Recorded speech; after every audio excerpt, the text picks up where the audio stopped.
It's my chance to try Larson.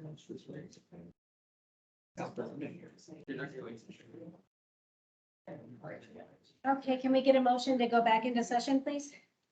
Something to clear out of the executive session. Do we have to, Something to clear out. You just, Okay. well, you should know the time. it is 7:23 and we are out of executive session. And so the reason why we met is we were reviewing the, can I have one of those? Reviewing the agreements from ISG that had, presented to us for, two different capacities, and I'm gonna have John explain them. One is to, oversee the, to be a proposal for the appointed engineer for the Grant Park / Phillips Crossing project, and to help us better understand a path of success and making sure that all the Ts are dotted or crossed and the Is are dotted in that project. And so that's what the first proposal is. John, what else do we want to add to that?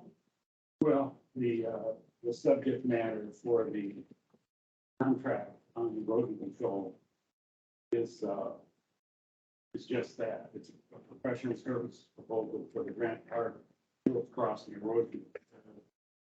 It is to analyze, review, and provide guidance for solutions on current erosion control and stormwater runoff issues within the Grant Park development. Provide engineering services, review the existing site, document erosion control items that require remediation or mitigation, provide subsequent site inspections, provide a log of corrective action as necessary. In addition to reviewing erosion control, ISG will provide engineering services to review stormwater runoff and easements throughout the development. Stormwater runoff will be reviewed to ensure compliance with local and state regulations. Deficiencies will be provided to the city by memo. This proposal includes any additional reviews and follow-ups as required. And I think the council is well aware, and I think a lot of people in this room are aware that ISG has already started this process and prepared a memo. Just as a good faith gesture, because of timing issues and the sense of urgency with the rain and such. So it's a time and materials basis. There's an estimated $5,000 to do that work. ISG is discounting its rate to $75 an hour, plus any reimbursable expenses. So that's the Fifth Street improvement. That is the, yes, well, no, yeah, that's erosion control for Grant Park and Phillips Park. Can I see that for a second, John? Certainly.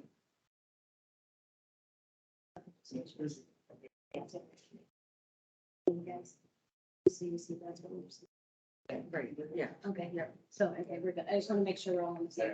Yeah. That's just, So that's the, this is just. this is the, This one is, yes, that's, this is the.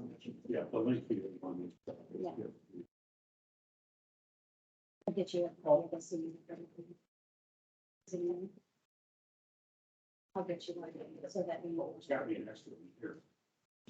I wonder if we didn't miss the copy, John, is what I'm wondering. So, Okay, so you have the right copy, I have the wrong copy. But I just showed it to everyone so they know exactly what we're talking about. you still have yours. Yeah, thank you. Yeah, still got. We seem to be short. Justin, you probably don't have text with that. Oh, here we go. They're on the bottom. They're on the bottom. Okay, This one? this is Fifth Street. Oh, I think, yeah. This is the side and this one. So this is what I showed everyone. Oh, okay. So Well, there's three, and we're including the second one. well, guess what? I don't think I've seen This this. that one is the one we didn't do, we moved to this and this, Oh, I see. because that was this one. Okay, we need 17. Oh, I see. So that one we're not doing. Okay, all right. I understand.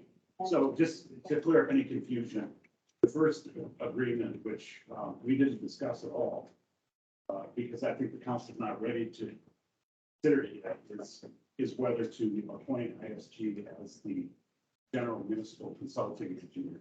So we're not there yet, Dustin. So, Yeah. what had happened is we had three different agreements. We had the appointed engineer, we had the Village Crossing Grant Park one, and then we had overseeing the project for Fifth Street, which we'll talk about in just a minute. And so when I did this packet, for the executive council, we had 1 and 3, but we didn't have 2. So I was just showing them the second one, so you know what was going on. Okay, so we're looking right now at the Village Crossing and, Grant Park advocate agreements. So do you have any other questions on that one? Are we ready to make a motion?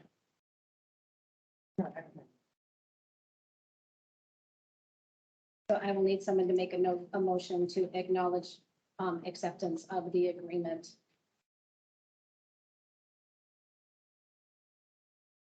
Make a motion. Second that. Okay, no, If you can say that. I will make a motion to designate the mayor to designate the mayor. execute the professional services proposal for the Grant Park Village Crossing Erosion Control. That. Yeah. When did you get that? Yes. Okay. So we have the first on that. I'll second. We have Do you want me to say all that? No. we have Nikki as a second. All those in favor say aye. Any opposed?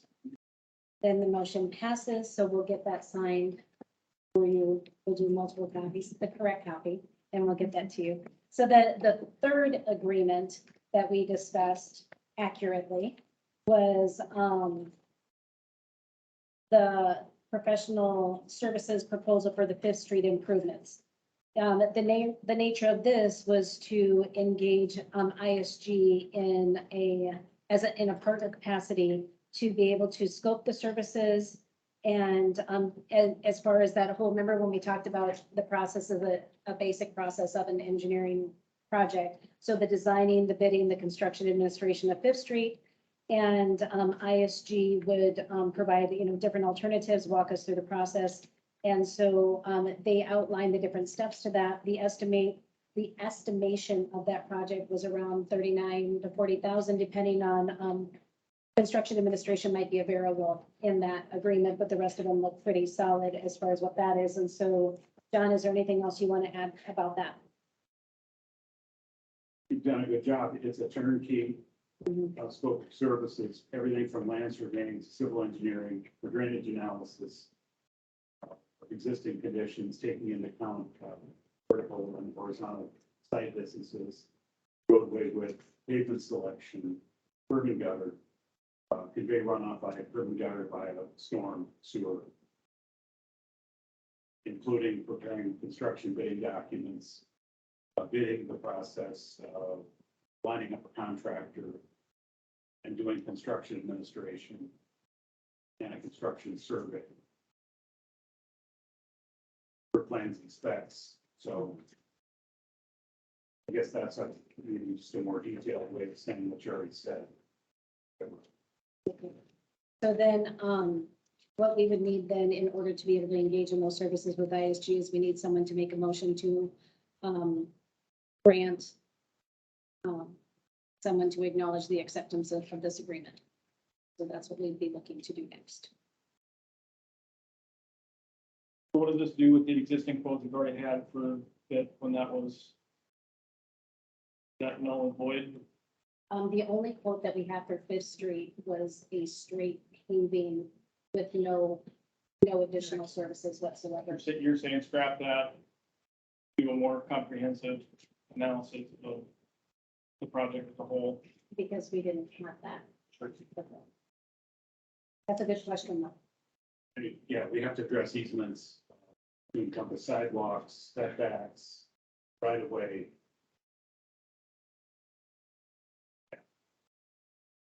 Make sure I understand. Just to have a more complete picture. Any other questions? Ms. Whitman?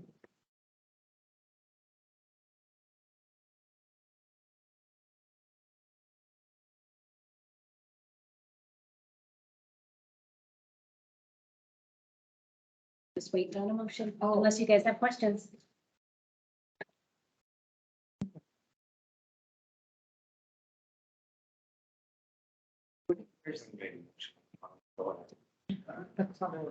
So basically, we just need to follow that.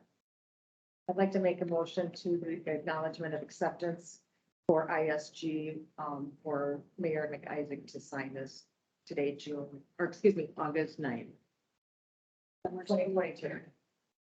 So we have a first on the table with Nikki, Second.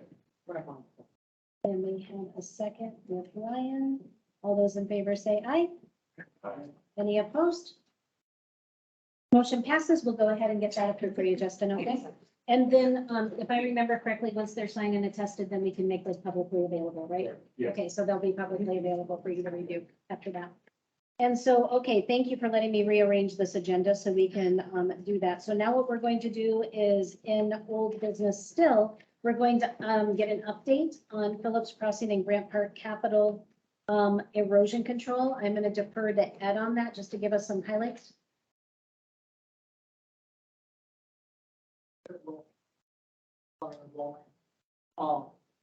They've been working on getting erosion completed throughout the developments. Still some stuff that needs to be addressed to help with the runoff and cleanup of adjacent properties to meet the requirements of state statutes. So that's where we are with that at this moment.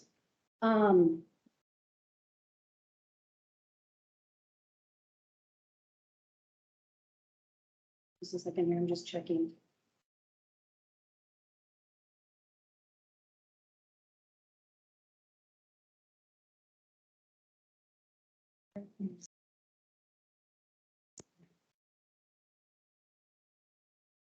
Is that a new business or old business?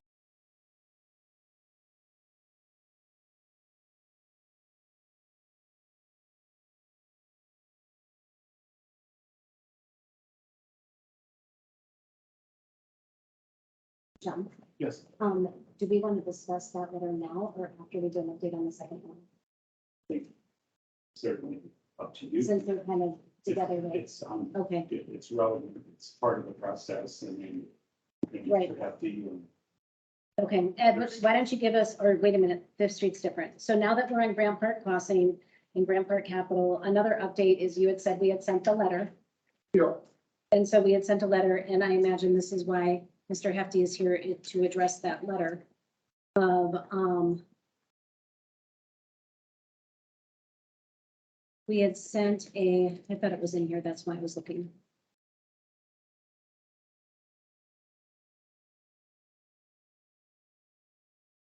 So in the agenda packet, we had a letter that we had delineated, different items that we felt were unmet, in via the ordinances, or the subdivision ordinances, as well as, what the DANR had wanted.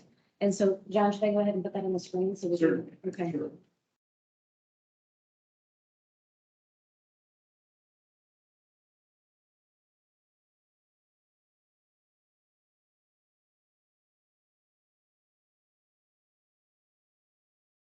Forgive me, guys. I thought I'm working off of Lacey's computer, so I'm trying to find it. There it is. Got it. Okay. So we had sent a memorandum over to Grant Park Capital just to outline immediate action items, and punch list items. So that way we could get on the same page with the developer to make sure that we were all understanding what the expectations were. And so that's what this letter is for, and that's what it's about. Oh, it's yellow in the packet. I didn't know that. So Brian, I imagine you're here to discuss that. I am. Okay, cool. The floor is yours. Okay, so again, Brian Hefty, 216 7th Street. Honestly, I'm here to beg you, please let the people that own lots already continue to build and get building permits. I'm more than happy to talk about any of these things here and anything else any of you have questions about. I'll stay here till midnight. I don't care. So But when we talk about some of the things there, the first thing is lot depths not meeting, Baltic code, that's not true. So if you look at your 2010 ordinance, which right in there says that, I can read it to you in 1.07 if you would like. It says repeals all conflicting ordinances, all prior ordinances or parts of prior ordinances in conflict with this ordinance are hereby declared repealed. And in section 4.03, if you go to 4.03 of the current ordinance, it says 7,500 square feet is what you need. And then it talks about lot width. There is no lot depth that is required. In terms of lot depth, if you want to go back to the 2001 ordinance, even if we were talking that, every lot has at least 100 feet of depth in it. So that's the first thing, and that was brought up in both the Phillips Crossing and the Grant Park things. As far as the drainage goes, we only have 4 people that the drainage goes to. Murray Vargas doesn't have any problem. Ron Bruns doesn't have any problem. The school doesn't have any problem. The only person that has a problem is Dave Simmonsma. And what the council may not realize is that last year I met with Dave Simmonsma and Joel Hazel. Joel did not want tile running through his property. Dave said, if you can get it through Mary Vargas's, I'm good. We can put tile in, we're done. So I finally got Mary Vargas to agree this year. I believe it was June 16th. The morning of June 17th at about 8 a.m., I texted Dave and I said, hey, I finally got Mary to approve it. We're ready to go. In fact, I've already had our guys calling in for one call and everything. I've got the tile ordered now already this morning. It's sitting on my farm. And so then I texted him again. I called him again. And his lawyer calls me a week later and says, well, we got to get together and talk. I'm like, what to get together? We have a verbal agreement in South Dakota. That is a contract. And so he said, no, we got to get together. Okay, fine. So we get together and I give him 2 other options that they can do. And the 8-inch tile that we have bought would take all the water coming out of the pipe out of this dam. So if Dave says that he has a big problem with the city and with us, that is not true. We have been there since day one talking to Dave. And we changed the plan, the grading plan, even in Grant Park, because Dave requested it. We talked about this at a city council meeting over a year ago. Dave wanted the southwest corner of his ground. He had about 2 acres there that was draining over his driveway. And he said, when this has been pastured, my driveway's flooding out. So would you guys spend the money and do the drainage so it all goes to the east? And we said, okay, that's fine. We will spend, it cost us several $1,000s to get that done. So all the water then flowed down to the dam. So we've tried to work with Dave all the way through. That's the only drainage issue that there is. In terms of the erosion thing, we had a 5-inch rain. So your city engineer is right here. He called it a 1,000-year rainfall event, 5 inches in an hour. The all-time record in the city of Sioux Falls was 5.07 inches. It's right in the National Weather Service information for a 24-hour period. 5.07 inches, 24 hours. We had 5 inches. In fact, Mike that works for us on the west side of town had 5.2 inches in his gauge. 5 inches in an hour. That's unbelievable, unheard of. So, and immediately, the next day, we had everything cleaned up. We've seeded grass out there many times. We've now put tens of thousands of dollars of blanket down. We've seeded, I mean, everything is, we physically moved dirt as well on every lot that we still own, even within the last month. So we're doing everything we can to get grass growing, to get everything stabilized. It will be done. And I guess, like I said, I'm just begging you, please let people that have lots already, just let them build. We didn't get in this to make money at all. I said it at our, we did a neighbor meeting that no developer has ever done that I know of. We did a neighbor meeting out at our place. I think it was November of 2020, when I met with the city council and I said, we aren't in this to make any money. In fact, everything we make, we're going to put back to the city. So we've done all kinds of things for the school, a whole bunch of things for the city, a bunch of things in town for people, everything else. We've spent more than I think we could even possibly make on this whole thing. We just want things to progress. And the longer things sit there, then the more time it takes for the city to get their permitting fees, for the city to get all their tax collection. I mean, if you look at all 126 lots, it could be 40 million, maybe $50 million worth of houses built and tremendous tax revenue going into the city. But I'm more than happy to talk about any of these things, like even point number 5 there, the grade boulevards. We did that last fall. We did it again in June. We've done all these things. So, and we continue working on it. You see us out there all the time. We're trying to make this fantastic and great for the city. And like I say, when we start talking about drainage, the only one that has any problem is Dave Simmons Mountain, and we're more than happy to take all his water away, but we still have no answer back in 2 months. And we've given them multiple proposals. So I'm just begging you, please let the people that own lots build.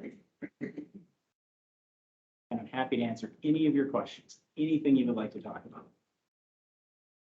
Well, I think I can speak on behalf of the council when we say that we want you to be successful in this development without question. We were really happy that you made this investment and we were happy that you chose to do this. That is not even a question about that at all. What I believe the goal is here is to make sure that things are done correctly. And there has been drainage issues, and that's why the DNR came up and talked to you about that. And it was they were very direct about what needed to be done. And it was very apparent that there were things that were missed when you initially created the subdivision. It's my understanding that there were things that were missed based on the subdivision ordinances, on things that are done from an engineering standpoint and from the subdivision ordinances that needed to be followed. And then it's also my understanding that there were SWIP reports that needed to be followed and adhered to throughout the process that were not followed. And then when it was brought to your attention, you said that you would follow them and and so then the DANR came back a month later to check the status on things, and those things still weren't completed. Yes, This is the feedback I'm getting. I'm just trying to have a dialogue Something here. from the South Dakota DANR? They have not sent me anything. We're good. I talked to South Dakota, and we're still not acceptable with the drainage stuff. What do you mean? Well, the culvert at the end of, Lovely and 7th Street there, the dirt's still up higher than the culvert. The South Dakota DANR said we had a problem. They didn't put that on their initial thing. Do you have a letter that says that they're satisfied with your work? No, but they haven't given us any response after they came back out and checked again. They said. They're writing a letter. Oh, okay, It takes so, them about a month for some reason to write a letter. well, Brian, that's understandable then, if you haven't gotten that feedback. I was personally under the impression you had gotten that feedback. When we met with them, we did everything that we were asked to do. Well, not everything, you know, What? so within, What?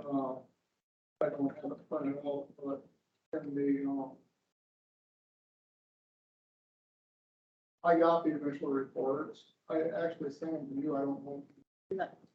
Bring them up, but they,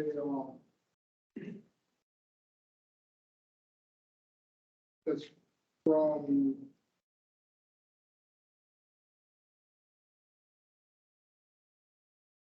The only thing that we didn't do that was on their list was the Murphy's Pond deal, which I would argue all day long, that's not our dirt. That's from the school. When the school cleaned out all the stuff, yes, we paid the bill to have that done, so the school could save their track. But I mean, I can't be responsible because we paid the bill for all that to get cleaned out when Metro cleaned out all the reeds and saved the track. So, and I said in the letter to the South Dakota DANR, we'd be more than happy to help with the clean out on that when the time comes. But the problem is when we talk to the school, they say that they're gonna most likely fill everything in and they'd like to get their work done. So. Well, and Brian, you know, just from a layman, I'm not an engineer and I don't know water flow, like you know water flow, because you know, you're very good at tiling because of your industry. When those, and I'm not talking about the 1000 storm, but any rain, Yep. any rain at all, Any rain. you can literally see the silt and the dirt from the Grant Park development washing down into the ditch, meeting with the clean water that's coming from Valley View and then going into the school land. And so to say that all of that silt is the school's dirt to clean, I think is factually inaccurate. I didn't say all of this Here, was, Do you just have that's the, for Grant Park, that's the corrective action. Stuff that come out. And then they just- is this, do you know what date you sent this to me? Because then I can bring it up on the screen. Okay. So what Ed is showing me is a letter that's dated June 21st of 2022. yep, and we had a response, and Ed has the response as well, because I copied him in on it, Okay. at the end of June. So within a week, we had all those things taken care of, except for the Murphy's Pond thing, which I said we'd be more than happy to help with that. But, I mean, that's not our full responsibility to do that.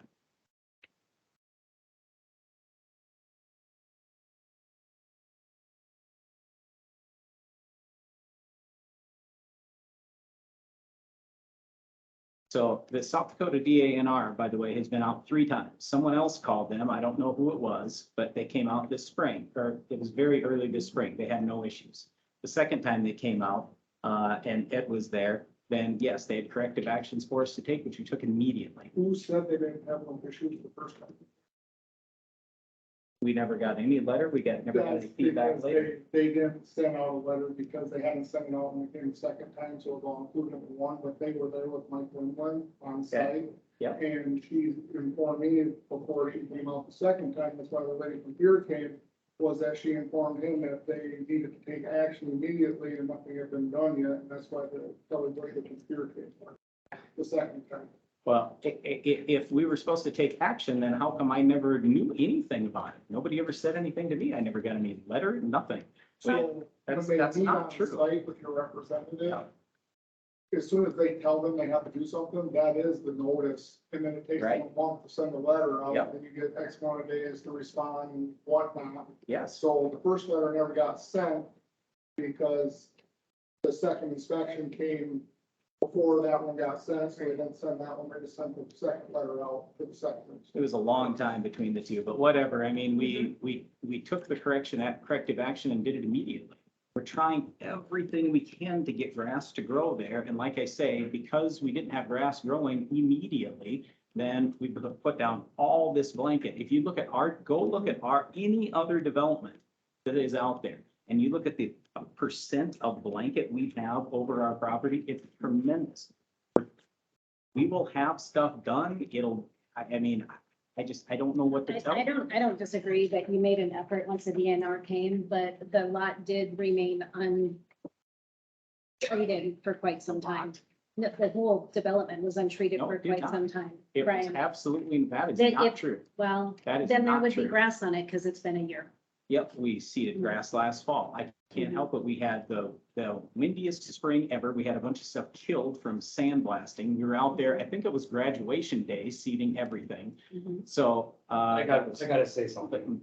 Brian, don't take this personal, but you're making excuses because the development at Marion and Maple and Sioux Falls, Mhm. they have the same issue with clay lawn. Edison was completely covered with all the dirt and whatever. Okay. They had grass growing in less than 3 weeks.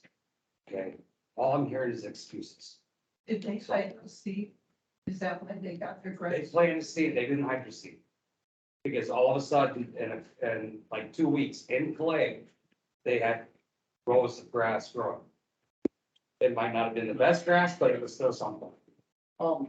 One other thing, you mentioned the deal about the 2% grade from the boulevards to the property line from the curb. Let's ask your engineer if the drawing and the plan shows a valley between the lot right away and the curb. Or does it show a straight grade coming up to the property? The expectation would be that when the lot is finished, topsoil is placed, it's either 2% up or 2% down, depending on where. when it's Yeah. established. So when it's got a ravine that's almost 8 to 12 inches deep there now, and somebody builds a house in the middle, where does the water upstream go when that person plots them? Because I mean, trust me, I grade lots of streets out and we have to put them in 2%. As soon as the curbs in, that's how you backfill the curbs. So, I mean, you can't hardly find one out there that's level. They all got a ravine in them with the water. So what that does, that channels the water to the end of the streets instead of letting it shed gradually throughout the whole street. So like at the end where they got all the baffles and silt fence up right when they come out onto Fifth Street. So if they had it so that the water shed to the street, like your pictures in all of your street sections show, that water is not just gonna run straight down the valley there behind the curb to the end. It's gonna shed to the street, to the curb and gutter to hit the storm sewers, which will help with the erosion problems, which will help with the mass at the end issues with the low water. Well, and even this last weekend, what did we have, 2 inches? Yes. We had 2 inches and there was still sediment coming off the corners into the streets and covering the intersections. And I appreciate that you guys made an effort to go back and clean it, but I think that's also a really valid point that maybe the efforts to contain erosion still isn't effective even in a 2-inch rain. And so I understand that you feel that nobody's complaining, but I do think that there are people that were complaining and also have feeling like there was excessive erosion, including the DANR. And I'm sorry, Brian, I didn't know you didn't have that letter, but it doesn't change the fact that from the feedback that we've gotten is those things have not been met. And so I would encourage you to contact the DANR and find out where they are with that, so that way you can get in clear communication with them. Because we're in a situation now as a city where we potentially could be liable for things because we have let this go for such a long time. And so it's not an ideal situation. It's not, and none of us want this. None of us want this, but we need it to be corrected and we need it to be the way it needs to be. And I don't know if anybody else has any thoughts on that, but that was the consensus of our decision when the P and Z discussed it, is it's not, it just needs to be done correctly, because these are things that should, based on our historical knowledge, it's things that should have been taken care of from the beginning. And so because of a series of unfortunate situations and DANR maybe coming a little bit later than they should have, and SWIP forms being disregarded, because from what I understand, and this, I don't know if this is accurate, is that you didn't understand the process of the SWIP forms and the reports that needed to be corrected. And so I don't know where the disconnect is there.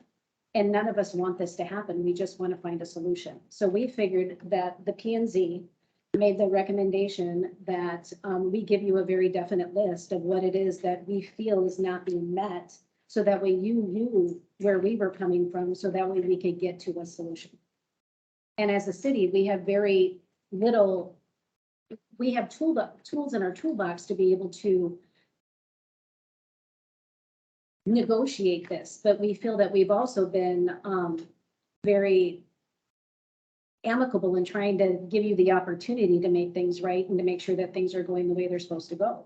And so we were always under the impression that you were having professional expert advice on how things should happen and progress, and how things should be set up and how things should move forward, especially a year and a half into this. And so the fact that we still have erosion, we still have that sediment coming down the wall, you still have things coming over, water coming over your, what do you call those fences? Silt fences. It's a very complicated word. Water coming over the silt fence? Well, I know that they've been compromised, and that even where your blankets are, which were really great that you put down, that the mud is going right over the top of it, even in a 2-inch rain. And so I do think that it would be worth your time to go back to your experts and figure out what you can do to make things progress the way that they should progress. And again, this is not what we want, but this was what we felt that would give you a clear idea of what the expectations were from both our feedback from the DANR and from the subdivision ordinances. Is there anything else that you need to add on that, Justin? Because you helped us create the plan. I think you had wanted to. That was down P and Z. Just wanted to know the one thing about the drainage in the school property. That drainage not only affects the school, but it does affect the city property as well. That additional runoff from the site is more than existing conditions. So without complete analysis and improvements to all downstream conditions, that only affects the city. So it gets FERC respondents decides to take on the additional, I think it's 70 and some odd cubic feet per second, go through that culvert to go all the way downstream. So that additional water is not going to cost the city to improve their facilities down the way. that's where that comment came on there, just provide those. So that's where we wanted to provide this list to start the conversation. Sounds like you have a lot of answers to a lot of them, so it should be a pretty quick conversation, go back and forth and try to get those initial things resolved. A lot of those questions on there too are just because I haven't, or the city hasn't seen those calculations. So it might be one of those things, you guys go back to your office, you have to provide them, review them, and if everything looks good, then. Well, I don't really need to go back to my office because our engineer's sitting right here. So why don't you two get together and you can talk about that? But that was all figured into the plan originally. But I mean, I guess what I'm asking for is please let these people that own lots build. You can see we're out there every week. We will have stuff going. We'll continue to throw more blanket down and do anything we can. At this point, we still own those streets. So I know that there's been a little bit of dirt that's gotten on there. We've cleaned it up immediately. We had 2 inches in a really short amount of time, but we put way more silt fence in, way more blanket, and we continue to do that. We will have that done. I will promise you that. But I just want those people that have already spent the money on lots and they've staked stuff out to be able to build, please. Well, and I think that's why the P and Z recommended to just allow the current work permits to keep going, so it wasn't a total work stoppage situation. And so that was our good faith effort to make sure that the people that the permits were approved, we didn't like stop everything and give those people, because things have already started. And so that's where the background is on that decision, where it came from. I have one question too about your information on the lots, because you're reading it out of the zoning book, Yep. but there's actual subdivision regulations Okay. that states section 5. It says that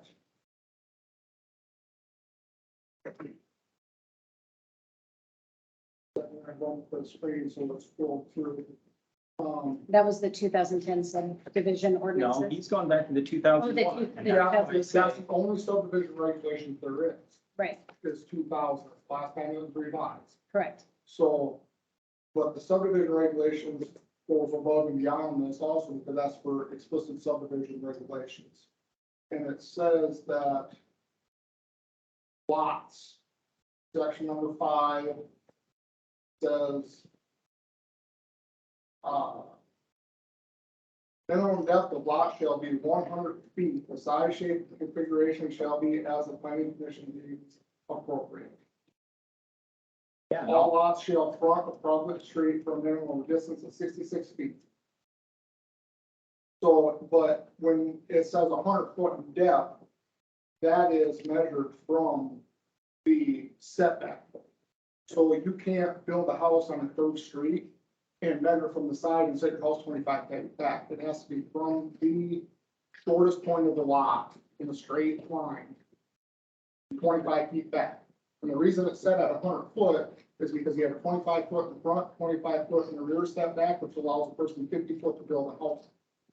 So the one lot that is sold to a gentleman over in Phillips Crossing, he can't put a 32 foot deep house on the 25 foot setback in the front and rear without getting variance to put a covered deck on his house.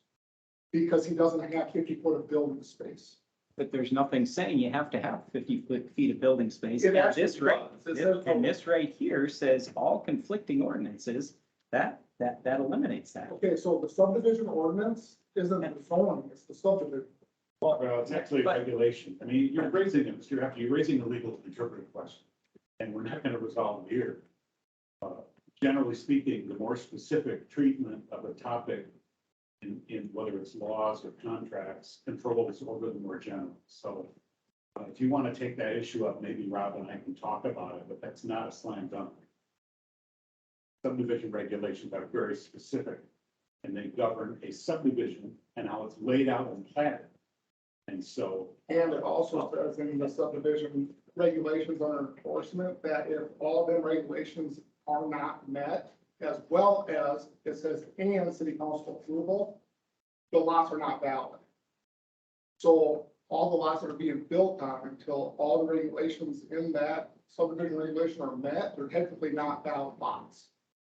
Which is Even why, if they're filed at the county, they are still not valid lots based on the regulations of the subdivisions. which is why we were facing a total work stoppage and we didn't want to do that. That's why we continued, that's why we said just future building permits.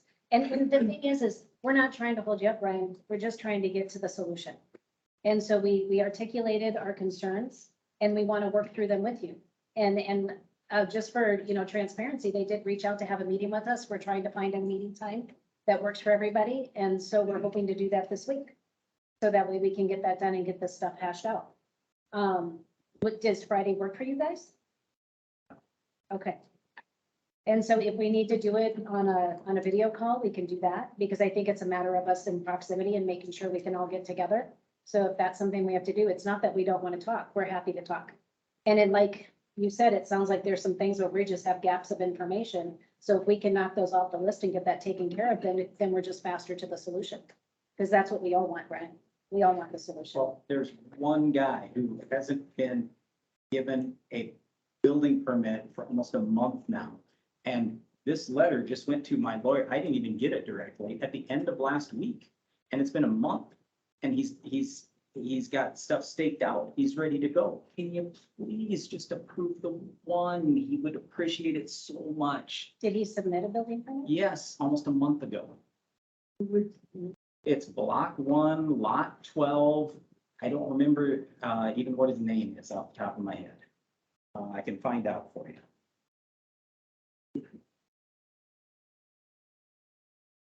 Yes, Gladmeyer. Thank you. Sorry. If you could please just approve him. Brian just left. Oh, did he? That probably went from Ryan to Fall Park. Thinking, what's the, you don't know the address? Yeah, Elizabeth Avenue, but. Yeah, lot 12. Lot 12 right there. Yeah.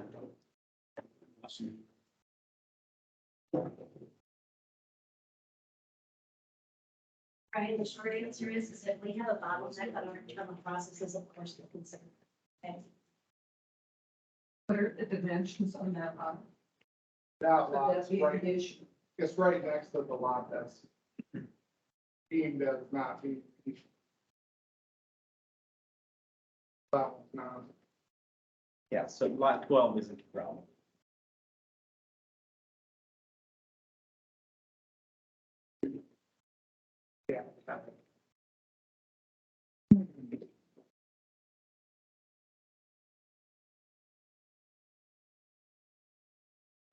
Yeah.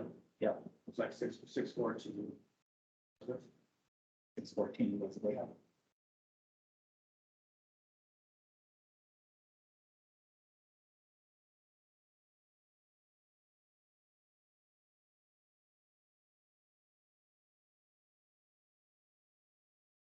That's never. Not going anywhere.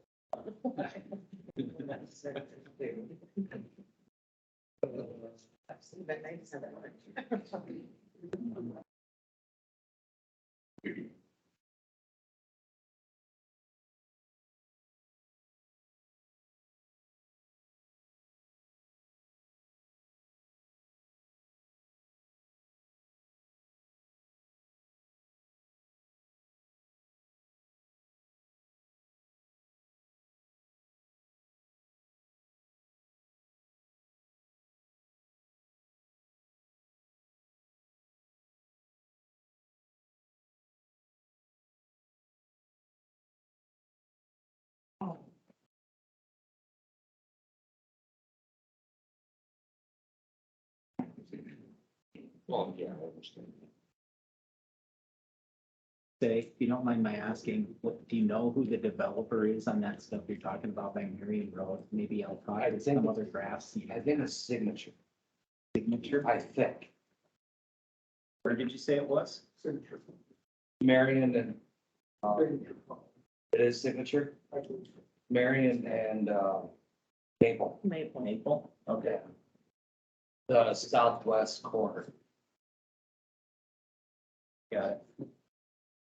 I know, they got the one out there that too, and they can't see grass there. And it wasn't 2 weeks, it was like a week and a Well, half. I don't know what the heck they're doing, but I'm gonna find out.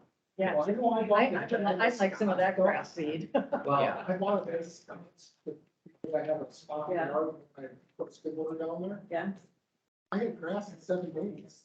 But the thing is, is it the temporary stuff? It is temporary stuff which is Yeah. to get the erosion It's stuff, not but what- the other stuff during. Right. Yeah. I've had ground fall since the 80s. It's not like patch master, is it? It says ×2 Oh, growth rate or something like that. well, I need my grass to stay, not just. So it was an animal that.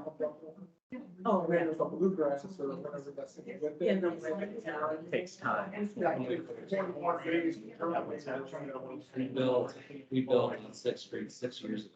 Yep. The city is, and that, we took ownership in August and hydroseeded. And, that September, October, we had what, 4 or 5 days of solid rain. My backyard was, running to the north. Yep. It was just a river. Yep. Raining or something, my hydro seed would hold. Majority of it did, I got lucky, but all the downspouts, I had gullies, whatever. So, yeah, I had to go back and refill it and reseed, or cover it with the mat, I mean, I feel your pain, I really do. I do. So, yeah, I mean, it's not like we haven't been trying. I've spent like much money and I just want this to be done. It's so frustrating. So I'm seriously calling these guys right away in the morning so I can see what they do. That's what I'm saying.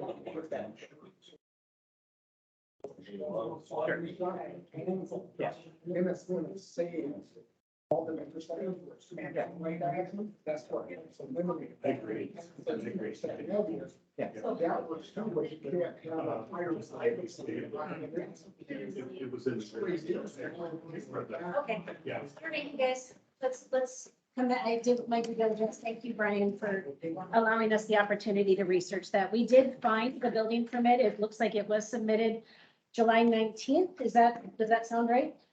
Okay. So July 19th or 20th, it has, an approval from the building inspector. It was prior to you having your meeting on the 27th, correct? So then we should. So then I absolutely recommend we, Yeah. yeah, it was in the pipe before that decision was made. We absolutely should approve that. Actually, I don't get to vote on that. I just think it's very fair and reasonable to approve that building permit. Do we need to vote on that, or do we just say, yes, we need to move forward on that? We can just issue. Yeah. It's just gonna be down the, yeah. Thank you. Agree with that. Yeah. Are there others that are in the pipeline? I didn't ask that question. I specifically asked about that one. Because otherwise, I think you're setting the daily It's not. precedent. It's not a precedent because that permit was submitted before the decision was made. It was in the pipeline.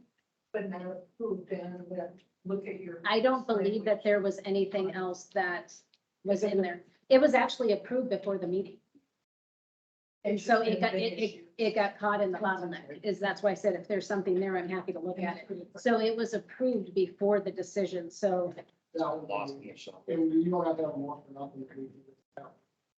okay, Is that the right depth and everything, Ed? That lot is, yes. The other lot that is sold, the one lot on Bill's Crossing that sold is one of the questions. Okay.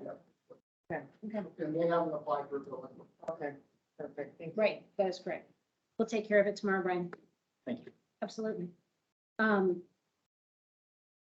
we still working on a meeting time to knock out the other items then? Yeah, we'd like to meet you. Okay. ASAP. Okay.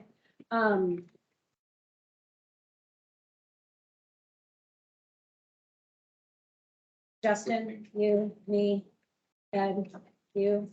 We should loop in the ANR either by phone or something. Okay. Otherwise, we're missing. Who's your point? Are you gonna be the point on coordinating? Sure. Okay, I'll be the point on coordinating. I'll get all of the availability. Are you guys familiar with the product find time? Where you can like put in your calendar? Okay, then we'll do it manually. It's okay. I'll find times that work for us. And then I'll call you with those times. You let us know what works. Sure. And if we can't do it in person, we'll do it via Teams, so we can get it done. Okay. Okay, does that work for you? Yep. Okay, Thanks. yeah, absolutely. And then, is there anything else we need to cover on that? Not that I can think of. And with your guys' permission, I want to say, we're all about a solution and getting you back up and running as soon as possible, Brian. That is absolutely our intent. Thank you for pointing out that Appreciate building it. permit. Absolutely. Well, I guess the one thing I would ask is, as we move forward, just please, if there's something wrong, let me know right away, because so Deb called me on one thing, Ed called me on one thing, and we took care of those things immediately. So if there is something, just let us know, and believe me, I want this grass growing sooner than anybody in the world, so we'll do everything we can. Okay, we like that. So you're the new point of contact. Sure. Well, for this meeting, I think is the way to go. For them. Yeah. Is I'll, that for everything? I'll get you times tomorrow, Brian. Busy man. I'll give you times. I am sure, like me, I need another thing to do. So we'll get this figured out. It's important. Okay. Okay, I'll get you times tomorrow. okay. Ed, I'm gonna need your availability before you leave tonight, if you can, or first thing in the morning. Anything except Thursday. And Okay, I can't do it right now. My brain will explode. Okay. I got it. Okay. Talk to you too. Okay, cool. Anything else on that item? Okay. So that handles Phillips Crossing Grant Park erosion, Fifth Street, erosion damage discussion. I think we've settled that with you moving forward on the Fifth Street project and advising on that. And, then as far as the update on the planning and zoning meeting update, is there any other things that you want to add to that? the only other thing we did was obviously we described, because it was all new planning and zoning first meeting, we just decided, described what our obligations and duties were. Sure. To be only, with the tree board and everything being included in that. And then the right of way issue with who maintains the boulevards Mhm. on property, it's the homeowners. And no trees being planted in the boulevards is going to become. ordinance. And you'll see that further down in the agenda. Other than that, I think everything else is pretty much been. Just, 600 block 4th Street. oh yeah, the plotting and zoning of 600 block of 4th Street was also discussed, about there's no right of way, Oh, that's right. and that it has to be obtained before that can be Do we plotted. need to take action on that though, yet? No? Isn't that in the hands of the landowners? The 600 block on 4th Street, the South Trailer Park, just so you have a point of reference. Yeah, That's in the hands of the landowners, correct? that's my understanding. Well, I'm the landowner, Right. so my question is, what do you want there? Because can't we just give you, an easement to go through there and you put your stuff out? Because I don't want the city to have to buy something from us. So the city technically legally doesn't have to buy it, it's required to have the right of way, the 11 feet that's missing. So originally that property had, the street was through the center of the property, and way back, I don't remember what year, they vacated the street right away, as well as the alley right away, and then the street that runs east and west, that runs south end. And when they did that, the property line was actually in the center of the street. And Bud said he was generous and he gave the city 11 feet or 12 feet to put the property line at the edge of the road. Well, the city gave him a whole right of way in the center of the lot, but didn't take the 23 feet or whatever the number was that was needed to make the proper right of way at the street at the time. So it's bad map. It was bad now. So is what happens is the only way that that can be plotted is to have a right of way. So there has to be the 11 feet that's missing on the east side of the road to get the 66-foot right of way. Everything's there on the south, and then even on the property, or I should say, on the property to the south, their lot lines are 11 feet over for the right of way. It's just that piece of land jumps out 11 feet towards the street right there. And then all the proper right of way is on the west side of the road where the existing lots are. And that's probably something that should have been disclosed to you when you bought that land. Because historically, I mean, we had to go to Bud's house and get his, 50 years of paperwork to be able to look at that, right? He found it in 7 minutes, by the way, shocking, right? He found it right away. Yeah, the guy's mine like a steel trap. So yeah, that's our evaluation of it. And so I don't know, Rob, if you have questions on that. Well, Rob Metters, 2900 South Phillips, I'm the attorney for Grant Park. As it relates to this piece on South Fourth, I mean, that's only three flat, that big build on it. Well, they won't even issue a building permit if that right of way is not there. So because the lot's vacant right now, there's nothing on the lot at all. So to get a building permit to do anything with that lot, now that it's empty, that right of way will have to be obtained. Is there anything you want to add to that, Justin? Because you looked into it too, right? I haven't looked into it as far as that. I just Right. recall the initial conversations. Right. Mainly dealt with building setback, the concern of building setbacks over that right away behind us right now. You know, you're going to need to get your building setback in there. If you needed right away, there was concern of that. So that's where you either get the right away or the easement that you spoke of with the sidewalk. The easement is a little less desirable. Maintenance, et cetera, in maintenance on there, you know, for it. But I thought the conversation led to, if that right away was needed, there could be a variance on that building setback that would essentially allow that. And he's got enough room with the body that he submitted, it had this 25.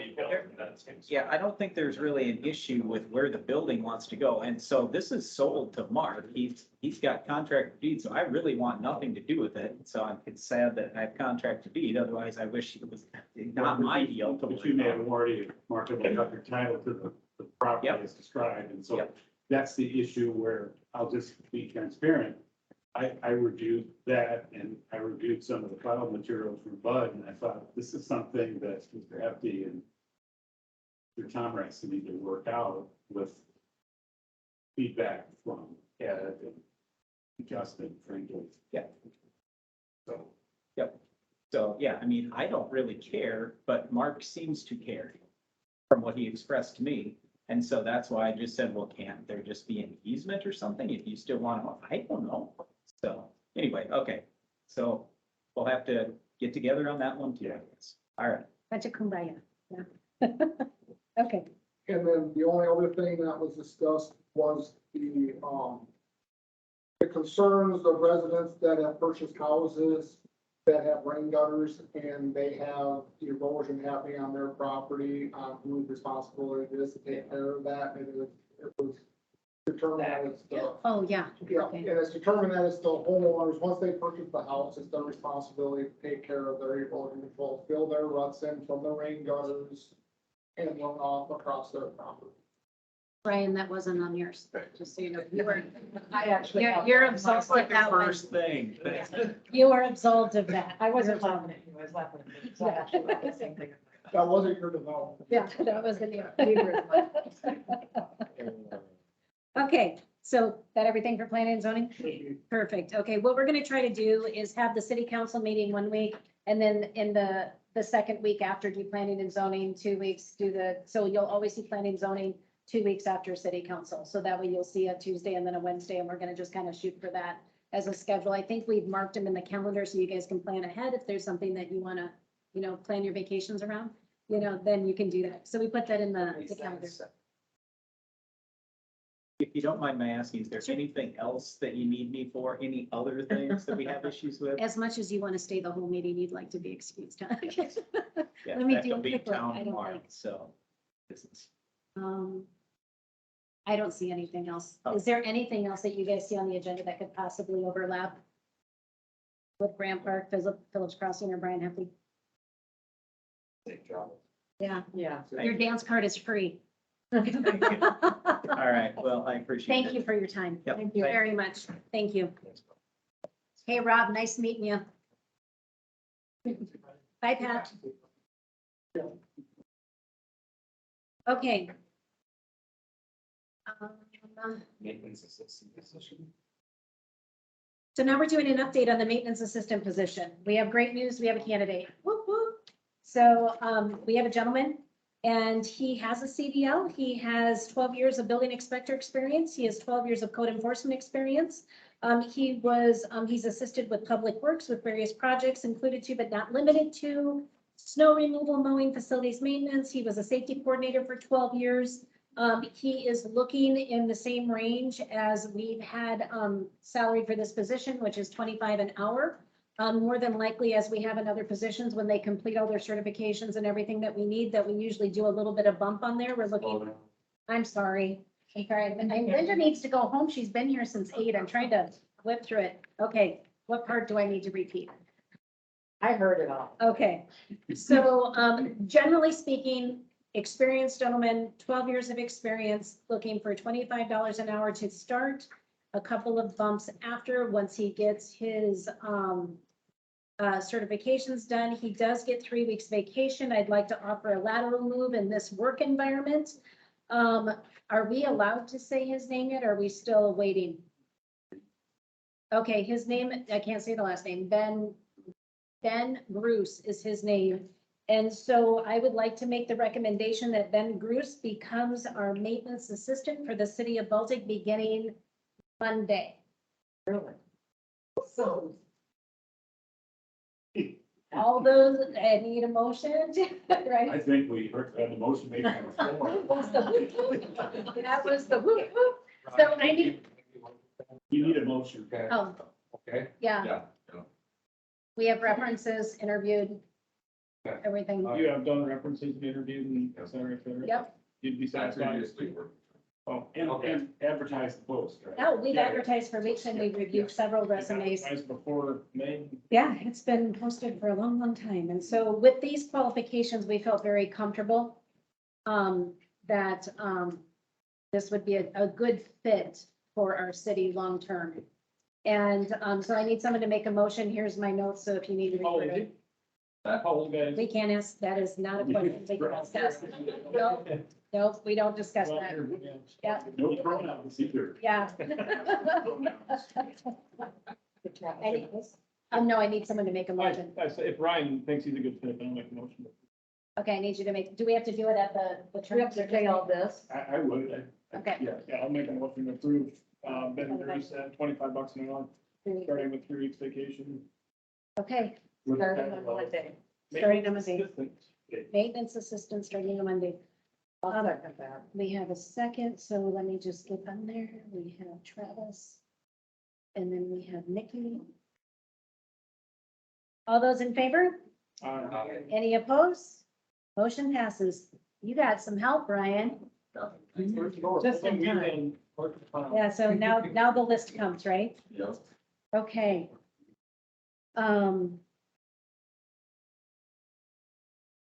Oh, this is really fun, you guys. You're gonna love this one. This is the resolution 2208, commercial residential discretionary formula. This is all sorts of fun detail stuff. So if you weren't already asleep, you're gonna be now. No offense, John. This is good stuff. Good stuff. Yes, this is, certainly make you read it. Head hurt or fall asleep, or both. So in 2020, the city of Baltic took advantage of a statute in chapter 10 of the codified laws, which allows a municipality to grant, in essence, without having it, it's basically like a TIF. It allows the city to give a lower tax rate, a lower assessed value on property as an incentive to bring development. Got a couple gentlemen here that know more about that. So in 2020, the city council adopted a resolution to create a favorable assessed value for tax purposes on a reduced basis for any new industrial or commercial structure or any addition, renovation, or reconstruction to an existing structure located within a designated urban rural area. Well, you don't have one, this is good.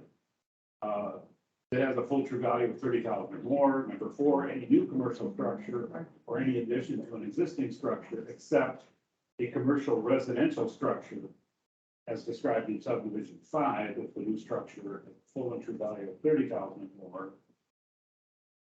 And then any new commercial residential structure or in addition to an existing structure containing 4 or more units, if the new structure or addition has a full and true value of $30,000 or more. Now, try to make sense out of this. Under the existing 2020 resolution, there would be a 0% the assessed value for the first year following construction. 20% for the second year, 40% for the third year, 60% of the assessed value for the fourth year, 80% of the assessed value for the fifth year, and 100% of the assessed value for the sixth year in all years thereafter. Now, I didn't take time to research this. I don't know if within the city of Baltic, we have any structures that took advantage of the discretionary tax I formula. believe the county automatically applies that. Well, if you have a resolution, they do. Now, what's interesting is that Sioux Falls, you have to ask for this. Sioux Falls Correct, but, gave 8 last year. but everywhere else, Yeah, It's on there. exactly, Yeah. exactly, Jesse. And so the point is that the 2022 legislature decided that it wanted to give a 7-year reduced assessed value for lower property taxes for a couple of different structures. So we have a resolution that's in your packet. And they also did confusing things. They transferred all of this, they transferred the guts of this other discretionary formula. And they put it into a new statute without really telling us, guys like me, what they were doing and how they did it. So I had to do some research, and I talked about an hour with Chris Lilla. Impressive, he's our director of equalization for the county, impressive guy. So we now have a couple of different options. And the idea is to incentivize residential construction. Of course, I'm gonna. it's specifically residential commercial, which would be multi-family. This was an effort by the legislature to help create affordable housing options by decreasing Right. taxes. Right, and so 5 is any new commercial residential structure or in addition to an existing structure, taking 4 or more units if it's worth 30,000 or more. Number 6, this is the new one, any new affordable housing structure containing 4 or more units with a monthly rental rate of the units that are below the annually calculated rent for the state's 60% area median income being used by the housing authority for a minimum of 10 years following the date of first occupancy. If the structure has a full and true value of $30,000 or more. And then 7 is any new residential structure or addition to or renovation of an existing structure located within a redevelopment neighborhood. Now, my understanding is Garrettson did this. They designated a redevelopment neighborhood. We could do that if you wanted to. It might spur some spending and improvements, but so the resolution covers that. So basically what we can do is, the recitals take you through this. The 2022 legislature provided a new discretionary formula. City of Baltic desires to provide it to the maximum level for residential qualifying structures, additions and renovations. So the resolution is effective July 1, pursuant to the authority granted to the city of Baltic, structures and additions which are specifically classified for the purposes of taxation under 10.6, 137, 5, 6, and 7, which are basically commercial residential structures or affordable housing units or new residential structures, renovations and additions. That's hilarious. Located within a redevelopment neighborhood, and that's defined. So we can talk about that if you'd like further, but the bottom line is that You don't have a choice. you're gonna have I'm sorry. You're not gonna have a choice. This is the state. No, you don't have to do this. You don't have to do it. You could say, no, we want to tax everybody 100%. You can do that. Sioux Falls is super stingy giving these out. They gave out 8 last year. So what Mr. Duffy was talking about is 129 new houses, and he was valuing it over $40 million in construction.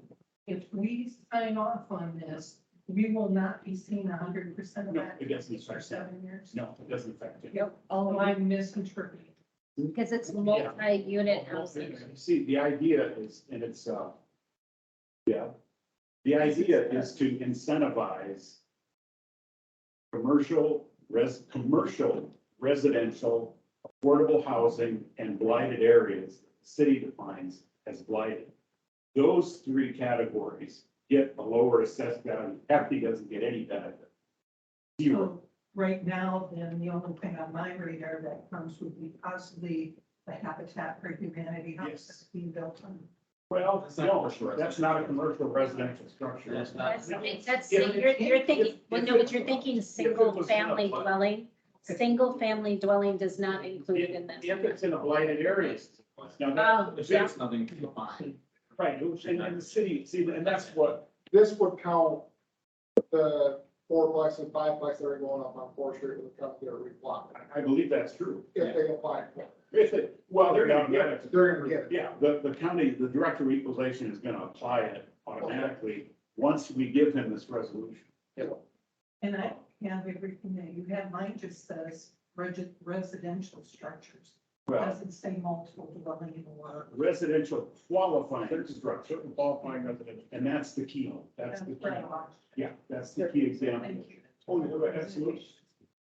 And so, you know, what the director of equalization is recommending, and he's written to, he wrote to Del Rapids, he wrote to Colton, he wrote to us, he wrote to Garrettson.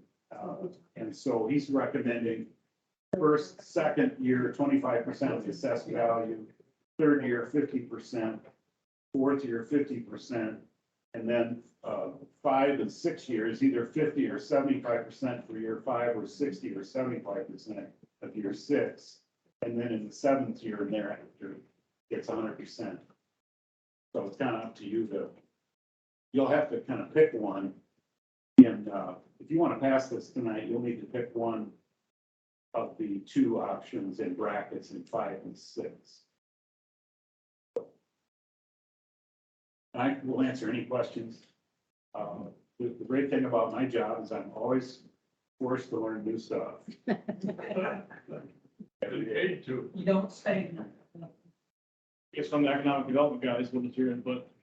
Smart, sound great. Not all communities have the commercial residential tax base. I know the ones that I'm aware of that have it, I believe, are Harrisburg, TE, majority of it's pretty misplaced. Yeah, starting to put this in place. Baltic from the last housing study has a vacancy rate on rental housing of about 1%, so there's clearly a demand there. I think the issue probably more so in town is going to be where those infill lots or where those lots that naturally accommodate that sort of multi-unit housing. But I think it's good to have these policies on the books, just as a foundation to show seriousness of intent to developers. And Ryan and Jesse can use it as a, potential development talking point. Yeah. It indicates the city is progressive and wants to encourage development. Yeah, I mean, at this point, it's kind of, it's become a standard. Fortunately, I mean, to be competitive with the other communities, we're going to need to have it. And with the cost of new construction, I think, right, how these projects pencil out in smaller communities, it can be a little bit more difficult to attract the multifamily housing, even though it's very sorely needed. So anything that you can do to maybe push the needle in the right direction, I think is welcome. Bearing in mind that multifamily needs services from the community, that they will receive a reduction in their tax basis for up to 7 years. They're paying for the services in full that they will be receiving from us. Well, technically, the people that live in them, they don't technically pay the taxes, it's the. I know that they should receive a benefit in the reduced rent rates and things of that sort. Oh, Should. if it were The so. operative. You know, especially when if we're talking low income. Are you talking low income or you're just talking It's affordable housing. But one One of them is of affordable. them is affordable housing, one of them is a kind of I'll call it a blighted area, even though that's not the word. And the other one is just what's already been on the books, which is in a new commercial residential structure, 4 or more units, or in addition to an existing structure. So, yeah, that's just pure development. Let's build something, make money as an investment. It gets a tax break too. What it does is it incentivizes developers to come and build in Baltic because of the tax breaks. And like Ryan was saying, our biggest challenge is finding land that developers could even do that on in our town at this time. So there's gonna be some opportunity in our town, but it's not like we have, oh, we're gonna have big apartment houses coming to Baltic right now, because frankly, we really don't have the space. Yeah, put them somewhere. Yeah, But we do have wait lists at 170. that is So correct. there is a definite. There. So can you tell me the apartment or the places that are being built right now, you know, up there, this right off Lovely? They qualify. Very. They would be under the prior. The prior. That's a very important, Fourplex. very Like important. fourplex or twoplex? Fours. Of course. They're grandfathered under subsection 5, I assume, and they get only a 5-year. The legislature is allowing us to go 7. Which would mean that if they put the 4 up, so up here on Fourth Street, they're looking at putting 2 4-plexes and 2 5-plexes. So they would fall underneath this one if it's signed. Good questions. Any other questions? The two that are already there and occupied are under the old, and the two that are under construction now potentially could be under the new, Boy, they have to because be, it's new construction. well, effective July 1.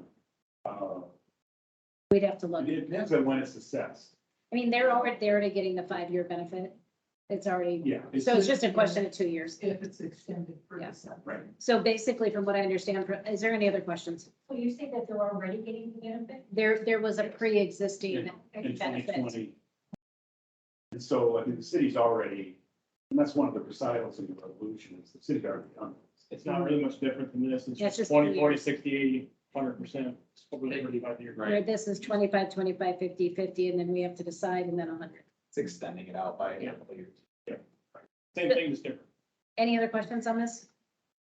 Okay, so then we just need to decide number 5, number 6, what measure we want, so then John knows how to craft this. Does anybody have an opinion? City's done or passed this, we know what they've done. So if it was up to me, I'd do 75, 75. That's where I'm at. Yeah, that's up to you. I mean, I don't I don't know know. if anybody has been a standard set yet. You're starting at 20, you're starting at 25, you're going to 50, you might as well go to 75, then go to 100. It does kind of sound a lot. It does sound a lot cleaner. Typically, they go It's with easier to 20, remember. 40, 60, 80, where you do, Simpler. you typically go with that scale. Quarter. Yeah. I'll So make, do we need to make a motion on that? Okay, I'll make a motion to approve resolution 2022-08. The assessed with the percentage value on 5 and 6 to be 75%. okay, we have a motion, first to do approve the resolution as is with line item 5 and 6 being at 75%. Do we have a second? Second. Ryan's gonna second that. All in favor, say aye. Aye. Any opposed? Motion passes. John, thank you very much for your work on this. I know it was a brain bleeder. Well, Thank you. Okay, so we skipped F because we moved that up to A. Now we're down to code enforcement. I added an item in the packet for that. We have been trying to evaluate what we want to do for code enforcement. Interestingly enough, in our most recent hire, we have experience in code enforcement.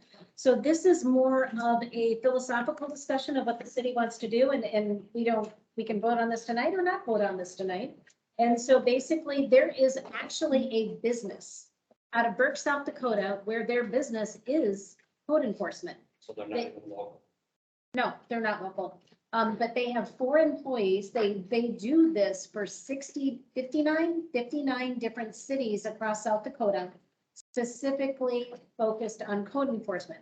There are some pros to this. One of the pros is that some neighbor who's in charge of code enforcement doesn't have a target on their back because they're enforcing codes, right? And so the negative about this is that we have a more standardized process. What they recommend is that they have a standardized list. I'm trying to think, where's that? International Property Maintenance Code. So they typically encourage cities to adopt that as their code. And I didn't print that out today. I'm sorry. We have that, don't we? Yeah. We have that already? Yeah, we do that every January. Okay, every- so we have that. Is there any amendments to it, Bill? I think it's pretty much an industry standard. Yeah, it is industry standard. You might want to check into that. Sometimes how it's done with building codes, it's similar to that process. The city usually follows the adopts first and the communities. You're right. With those amendments. Got it. Could have been the process you have shows. I'll have to check. It wasn't that long ago either. No, it wasn't because you did the I think we did all- IRCCs. Yeah, I think we did. Did you do this with the IRCCs all at the same time? I'm pretty sure we did the three at the same time. Okay. I know we did 3. I swear we haven't. Yeah, I thought we did 3. So, well, the good news is we might have already adopted this. And then they did specify that if every town has their own nuances. So if there's particular ordinances like about chickens or whatever that we wanted to make sure that we followed, that they would honor that. They just needed to be made aware of what it is. Another pro of this is you have a team of 4 people, so you're not worried about like you have one code enforcer. What if they retire? What if they sick? What if they move? What if they want to go into nursing? I mean, you don't have to deal with any of that stuff because you're not dependent on one person. And so there's a team, so you have consistency. The negatives are, I think the bill rate was, $75 an hour plus a $1,500 retainer, plus 60 cents a mile. And since they're not local, they're driving from Burke. Yes. well, I don't know if all of them live in Berkeley, but Well- let's just say that. They do a swing through. We would give, Because wasn't the contact we knew was the guy out of Brookings? still, that's Brookings. Yep. 45 minutes. Madam Mayor, I may have posed for a second. Our organization's kind of tossed from the idea of engaging our members to see if they'd be interested in us having code enforcement service. Mhm. Would you be interested in having that conversation if the council to move forward tonight to see how we can help pair your community with other communities of law enforcement around the region to help decrease those costs? So it would be like a model like this. Like, yeah, can help develop with code enforcement. There's already a similar model between Lennox and Hartford. They share a code enforcer. It works pretty well. We also just hired someone that has years of experience with this. Correct. I would like to feel him out before we move any further. That's fine with me. Because if he's already got 12 years' experience, he's already got a thick skin. Well, but there also needs to be an appetite for that. So that's what we need to He flush. might be burnt out, but I mean, you won't know it till the end. That is absolutely correct. That is a good point. There's our new employee reside here a little way, giving your comment about the neighborhood and ordinance. I know that person resides outside of Baltic, but not too far. They get everything you want. Any other thoughts on this? So as far as an action item, we need to talk to our newest employee and get his thoughts. We need to get the thoughts from the Metro Growth Alliance about what their vision is for something like that. I think we should investigate some of the towns that they provide a service to, so we can get some references on this. And then, of course, if there's any individuals that you know of, or if you want to ask that are current code enforcers that would be interested in a position like this, I think it's something worth looking at. Is there any other action items that we want to take on this item? You know Jack Billing in this? Name sounds familiar, but I, He was a Beersford code enforcement officer that did do other city. If he hasn't reached my. yeah. We just heard from some of our other communities that need code enforcement, but can't justify having even a part-time or full-time position. So we thought there could be a way for us to provide an additional benefit to our members, because code enforcement is economic development. Keeping our property values up helps create more interest in your community. And anything we can do to help people save money is what we care. I think if I can give any thoughts on this, what I want to avoid is having someone in-house be our code enforcer. I want to keep it outside of City Hall if at all possible, because we're maintaining enough. And so, I always hear these horror stories about someone that used to be in City Hall and they would drive around town and just make tick lists. And so I guess I would like to steer away from that reputation and that relationship with the citizens, if at all possible. I do think it warrants us reviewing our ordinances though, to make sure that they all make sense. There's several that are outdated and some of them might fall into the category of silly. So I think reviewing that is also something that we need to take a look at as a group. Or if there's some really, really excited citizens that want to take that on too, but I haven't heard anybody banging on our door to review ordinances. So, so I'll take these as action items and we'll follow up in the next meeting on that. Is that okay with everybody? It's too bad that you can't work with just another city, so that they would have their employee do code enforcement in Baltic, and Baltic could go to their city to do code enforcement. Well, that's a good idea. That's an interesting idea. Yeah, Since you want to have someone or a group of individuals look at the codes and ordinances and go through it all, shouldn't the comprehensive plan be looked into at the same time? well, the comprehensive plan is laid out pretty clearly that that falls under P and Z. To be able to lay that out, and it's a pretty, it's a very well articulated process that CCOG helps us with. And I know Ryan has voiced interest in helping us with that process too. And so I think it falls into a different arena Oh, than doing those codes, but yeah, the same principle would apply.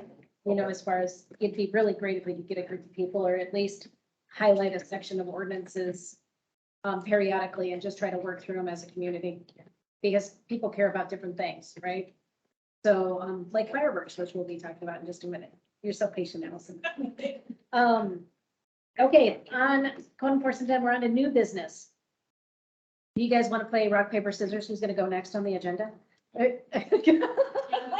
Who's on the agenda next? You guys are. Looks like SMJ advisory board. You have a quick. You know, if I, We can if I go for can, if I 15, 20 can. minutes, so out of respect. Allison, do you mind getting bumped up on the agenda? You've been, okay. Are you bolting after this or are you gonna hang out? I'm probably, Okay, let's bump her up. into work by 5 a.m. so. Yeah, no, and we all want her happy where she's working because we all count on her smiling face. This isn't a, It's not. it's not a contest. It's not a contest.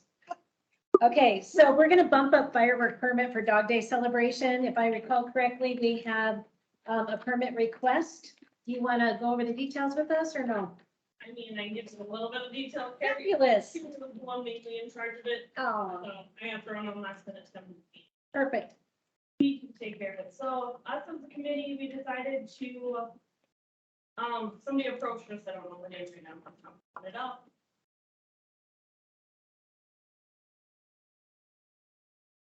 Is it the same gentleman that did the other one?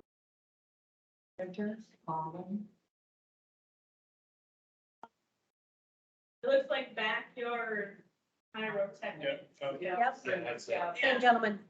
Yeah, so we decided as committee that we were looking at doing the $2,000 fireworks, so it's like 2 to 3 songs, more lyrics, and it's a longer show. Or you can do the one with fewer lyrics and more actions. I don't know which one Carrie decided to do for sure. But that's kind of what we were deciding to do. I did talk to Winland, not Winland. Koopman. Oh, they're excited.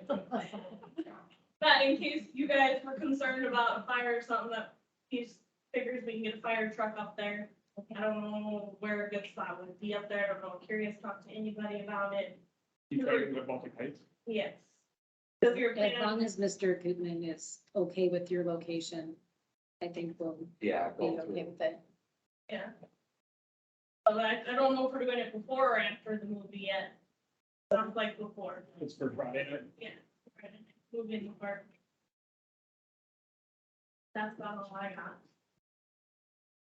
Yeah, I guess I don't know if the location really matters as long as it's for the Heights Park. Whether you do it on the baseball field or the parking lot, I guess. Well, parking lot's gonna be full of cars. Oh, parking lot, you can't do it anyway since it's not city property. so, Right. Yeah. But wherever you do it regardless, I mean, I love that you're doing fireworks. I think it's great. absolutely. I think it's wonderful. Just takes it up a notch. Right. Love it. Like no concerns, obviously, you know, like a crystal ball to predict the weather, so to kind of Right. be your own a little bit, but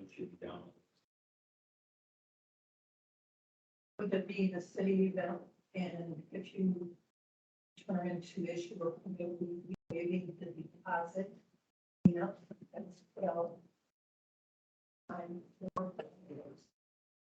Well, in light of the fact that we provided a section of the budget, I it know, would but be a little silly to have a check and then I'm just. withhold it from ourselves. Roll it all in. Good point though, Deb. Good point. In the past, when we had a fireworks permit, we asked for a deposit so that way we could be ensured that it would be cleaned up. And so, We'll have to use that area on Saturday. I think we have a fair amount of leverage with you. It's all good. I Right. can't imagine a commercial guy doing fireworks show is gonna be a big mess. No, right. no. That would be. You know. And from a long term, he's hoping to build a relationship with the city. His family lives here. He's hoping to do more events for us based on the interest and that type of thing. So it's kind of a unique situation to try him on, right? To see how he does it. Because we'll be talking about fireworks in July. For the 4th of July, we'll be talking about fireworks for the city too, based on fireworks last July. So we'll be having that conversation then. So it'll be a booming town.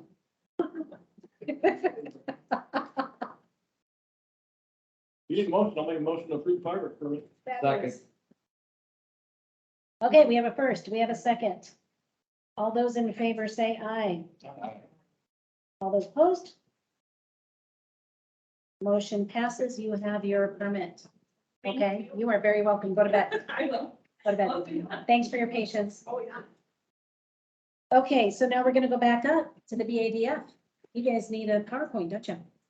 I believe this was, is this Jesse's? Yeah. Is this the one? On the agenda, I'm here for an update on SMGA. to give an annual Perfect. update. So I don't know if you want me to go as with resolution component and Brian cover the meeting gap stuff, or exactly how you prefer that. I'm gonna trust your guys' judgment. I believe, for a point of clarification, my presentation was specifically on MCWC water. So if that wanted to go along with the price increase water rates discussion, might be more appropriate. Okay, I'll let to that. tell me what to do then. What do I put up on the screen? Anything? Just put up my hand that I sent out over to the staff, with the budget support. Now I have to find it because I don't think I have it in my map. I do have a brochure version. Okay. I noticed what that and, Yeah, I didn't put it either. I'm sorry. I just thought it was a budget. Yeah, our bad. Not our budget. So Jesse Fonger, President of Hartford, South Dakota, President and CEO of the Supplemental Growth Alliance. We are the regional economic development organization that serves 15 rural and urban communities around Sioux Falls, including Baltic, Lincoln County, Minnehaha County, and Cook County. We recently merged the organizations from Makita, which is Lincoln County, Minnehaha County, into the Great Sioux Metro. Fun fact about Minnehaha County Economic Development, it was created or started in the basement of Alliance Communications here in downtown Baltic. So we traced our roots way back to 1991 in this community, and we're proud to have you a member since that time. So what we do every year, we do an annual update of what we're working on. Councils often change over sometime in the summer, so we come here usually around this time period to tell you what's going on. With our organization, also take any feedback you might have for us. So one of the things we've heard from some of our members recently is what exactly can you do? What is the difference between your management service and the things that you offer for membership? That's what this brochure kind of spells out to you. So if you open your packet, there's a Word version of it. But this is, with the Word version on the packet, it's the same exact thing as this brochure is here. Brochure just looks a little bit nicer. So when you're asking yourself, well, what can we be calling Symmetra to do? This is versus Ryan. Those are the things that I can be helping you with when you call. The difference between that and what Ryan does is Ryan's being proactive and helping chase those things down versus the way our organization has been designed for the last 30 years as a maker. Now, I don't believe in waiting. I have a hard time with that, which is why we create our management service. But we saw a lot of communities want to be more proactive and more aggressive, but just didn't know how to call sometimes. And so we've been really excited to have our management service grow from one community in May of 2021 to 6 today, with 2 more adding in January of 2023, if everything shakes out the way we're told it is. So we've gone from a staff of 1 for the last 30 years to a staff of 4 today, with possibly 6 next year. Right now, we're missing our fundraising. Each community that's a member of the organization pays based on the population. That letter is in your, it should be in your packet as well. That dictates what your dues are. It's based on, again, population. There's 3 different tiers, and the public falls in the middle tier, which is I think $275 a resident, but I think you should have it in front of you. And our goal for next year when it comes to changing the organization, we're looking to fundraise money to help create 2 things. One, a communications coordinator position that would help our towns market themselves better. That's more of an expert. If we can find the money, of course. And then 2 is creating a fund where communities can apply for dollars to go towards optioning land. And ask why would we want to option? Well, in economic development in South Dakota, there's unfortunately not a huge bucket of money. So if you want to buy land and develop it and sell it to manufacturers or businesses, it's very risky maneuver. The financing is very tough. And so what can be done is you can option the land and do some design work on it and as prospects come up that might be a good fit, we can execute on it. So we're trying to find a way to fundraise money to get that accomplished. With that, I would take any questions you might have for me. Apologize if I'm fading quickly. I have a 3-month-old. And you know how those evenings can happen. So, anything we can do to help serve you better, anything that we can do to be a better service for you, including that idea of the code enforcement. We'd love to have a conversation with you, comparing you with other community student units. And we're still trying to figure out how to maximize that investment. Just for the citizens that are here, we can certainly publish this brochure so that we You guys have it, you have a copy of it. It was sent over to them. Well, then let me get it on. But what it does is, and I appreciate this, is he articulates exactly what the services are. I guess the one question that I had is, there's the community membership piece, and then there's the economic advisor piece. And so I think sometimes where things get foggy is understanding the difference between those two things. So it's basically you get services, but then you get dedicated services, but where that line is, Right. I think is sometimes muddy. Yeah, I think it goes back to being reactive versus proactive. Got it. I'm not in your community every single day. I don't know your people as well as you do. Right? I can't just make things happen without any permission. So the way it's structured is if you want me to do something, with the management service, if somebody's there that's working with you day to day, that can be proactive, that can push the issue and recommend you to take certain items because they're here with you. Then you can also direct them over 16 hours. That's the simplest way to put it.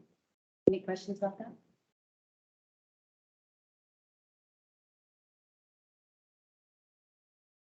Helpful. I'm gonna put this on the website. So Yeah, and again, the Word document, I think you should have Yeah, that. So I'll find it's a it. PDF, I believe. It looks different than this, but it's the same exact wording. Perfect. It's a 3-page letter. Okay, I just. apologies, Jesse. No, it's okay. So make sure you have the information. And then the next thing in the item would be, right now Rebecca Wolf is the board member that also gets Yep. appointed to our board. We implemented a process last fall where annually the city is expected to appoint a member on our advisory board.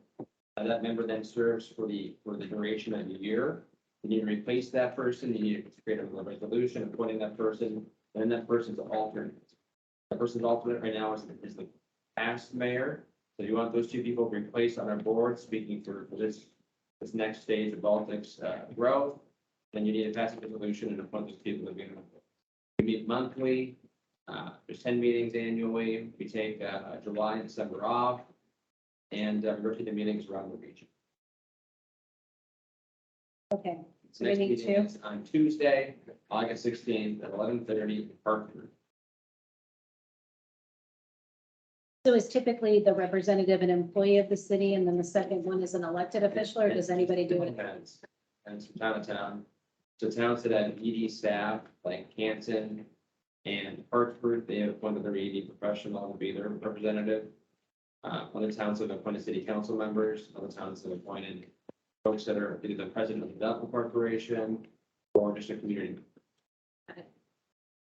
We actually So have. Mike Coopman, you want to take this on? Okay. Just checking, just checking. How about you, Linda? You want to do it? Okay, just checking. Any thoughts, council? Brian, do you have any ideas if there's anybody that the idea that would be doable or anybody? They're all a little bit hard pressed for time, difficult to make some of the meetings. I think Zach Nevins, since he does work from home, would probably be interested. Or you would have the flexibility to be able to do it. We haven't had any conversation with anybody about this either, so it's hard for us to explain.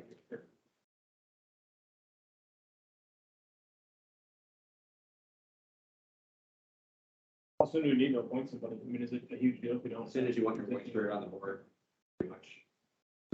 Once a month. Yeah, we meet 10 times a year. We take July and December off. It's an annual monthly meeting or monthly meeting.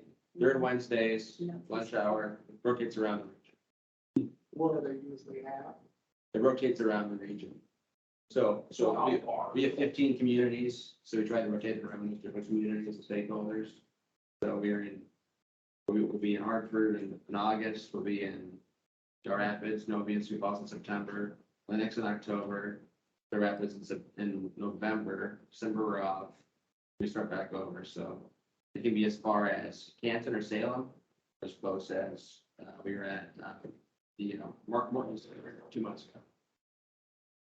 We also have a Teams option, so if you can't attend in person, we do broadcast it live for. That's for nice. members to come. Nice. We actually got one of these after watching you guys use it here, and it's been pretty neat. Yeah. Yeah, it's a good investment. It's a lot cheaper than doing a $4,000 smart. Definitely, It's a really good deal. definitely. We can certainly talk about this again and Yeah. check with I constituents. didn't put the feeler out, and make a decision by next month. Okay. You guys good with that? Okay, There are some planning and zoning people too, so for example, Worthing, the planning and zoning chair, he's on our board. I mean, it can be a wide variety of people. We got a beat on your area. perfect. Thank you. Thank you for your investment and thank you for your membership. We appreciate it. Thank you for the same. And thanks for being part of the mayor's roundtable. Yeah, that was fun. It's nice to have you. So another thing that Jesse does is he puts on a mayor's roundtable. So once a month, mayors in the area get to meet and talk about different things going on. And it was very educational for me, being a new mayor, to talk about with other more seasoned mayors and hear the different things that they're doing, the different projects that they're working on, hurdles they've overcome, struggles that they have currently. It was really educational and very valuable to me. So that opportunity was super cool. Yeah, that was nice. Thank you. Yeah, very, very nice. So any other questions for these gentlemen? Ready then. Well, you guys are off the hook too. Go get some sleep. Or do you have, Yeah, I got one. Oh, sorry, Ryan. So I'll stick around. okay, Thank you, folks. say hi to your baby. Okay. Okay, so now we have, oh, fun, surplus. We're doing surplus stuff. Yeah. So last meeting, we had some items that we were going to surplus. And then we were gonna look at what the options were of what we could do. Linda, I think you did some recon on this, didn't you? Yeah, it was Purple Wave and they no longer bid for me. Okay. Purple Wave, called them and she said they don't think they're gonna be here any longer. So if I recall correctly, what we need to do is we need to get 3 citizen appraisals on the minimum value of the items, correct? Yeah, surplus property, appoint 3 real property owners to appraise the value of such property. Is that something the council has to do tonight? Then we can appoint 3 people, or do we just check and get those appraisals figured out? I think we could, appoint them tonight. We have people here. Does anybody would like to appraise the property that we have to surplus for a minimum value? We have a sofa and we have a sit-stand L-shaped desk. We have the receipts that we paid for it. I believe we spent $1,200 on the sofa and $1,100 on the desk, or vice versa. It's one of the two. One's $1,200, one's $1,100, I think. And so we have them in the next room. So if you have any interest, you could eyeball them and take a look at it, but we already know the retail value and both items are less than a year old. So we just need the appraised values of what you would consider the minimum bid should be for the taxpayers to recoup those items. So if there's any citizens here tonight that would like to do that, We just write it on a piece of paper. just put your name and the price, and then we can move forward with the sealed bid, right? Yeah. Move forward with the sealed bid to get bids on the items so we can move them out of our storage. Anyone else, anyone up to that task? Very simple. Perfect, Help you out. thank you. And what's your name? Christina. Yep. Doing that for the record. Perfect, anybody else? Deb Falsifwell? Got one more. Anyone? Come on, Linda. Ed, you look like you know couches. I don't know how to do Linda, you've got an opinion, come on. You just got it right. Jerry, you want to help us out?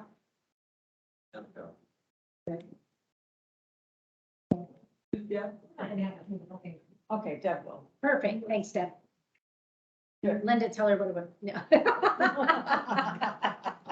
It'll be a team effort. Perfect. So before you guys go home, we just need your name and a minimum price that you think would be fair, and then we'll go from there. Perfect. Is that all we need for that right now? You own property, right?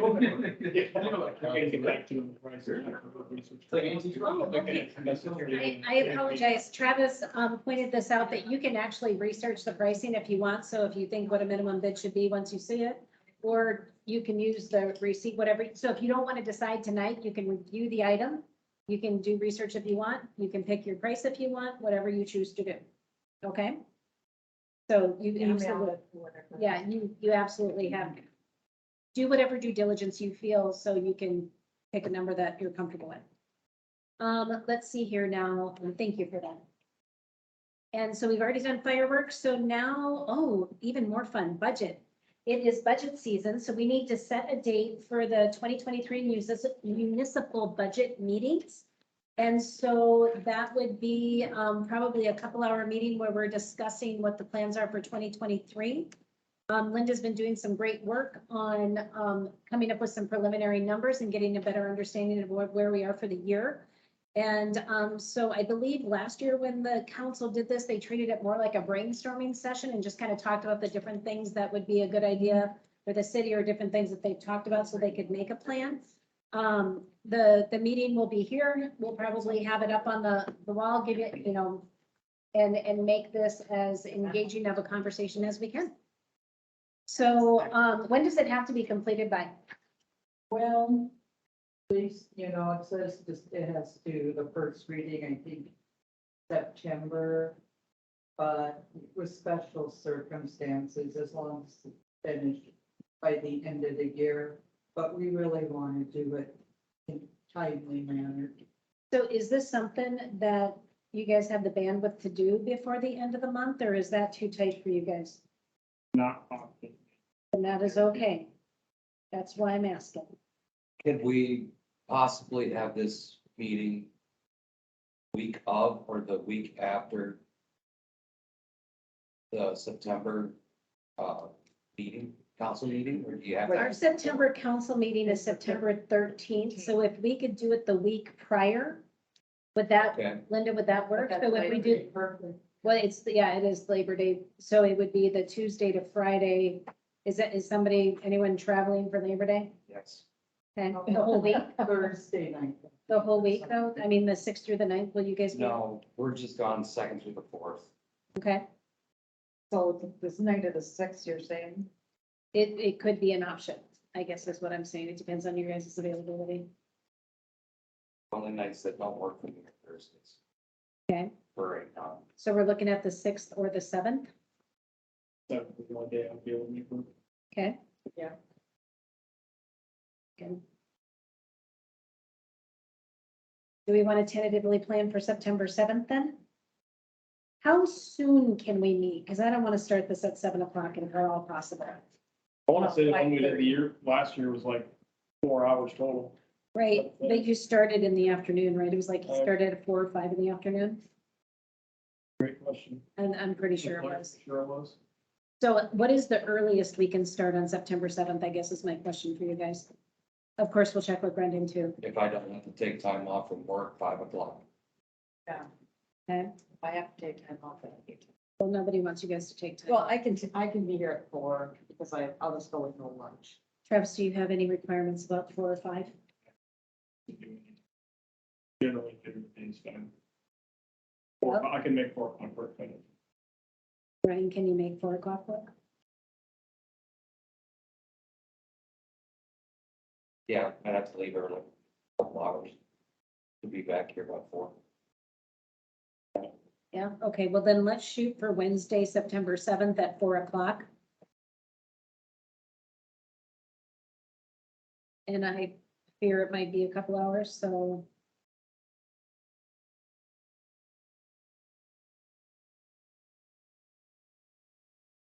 You're so Well, you know, long, I know, it's later we on. love spending all this all this time together, don't we?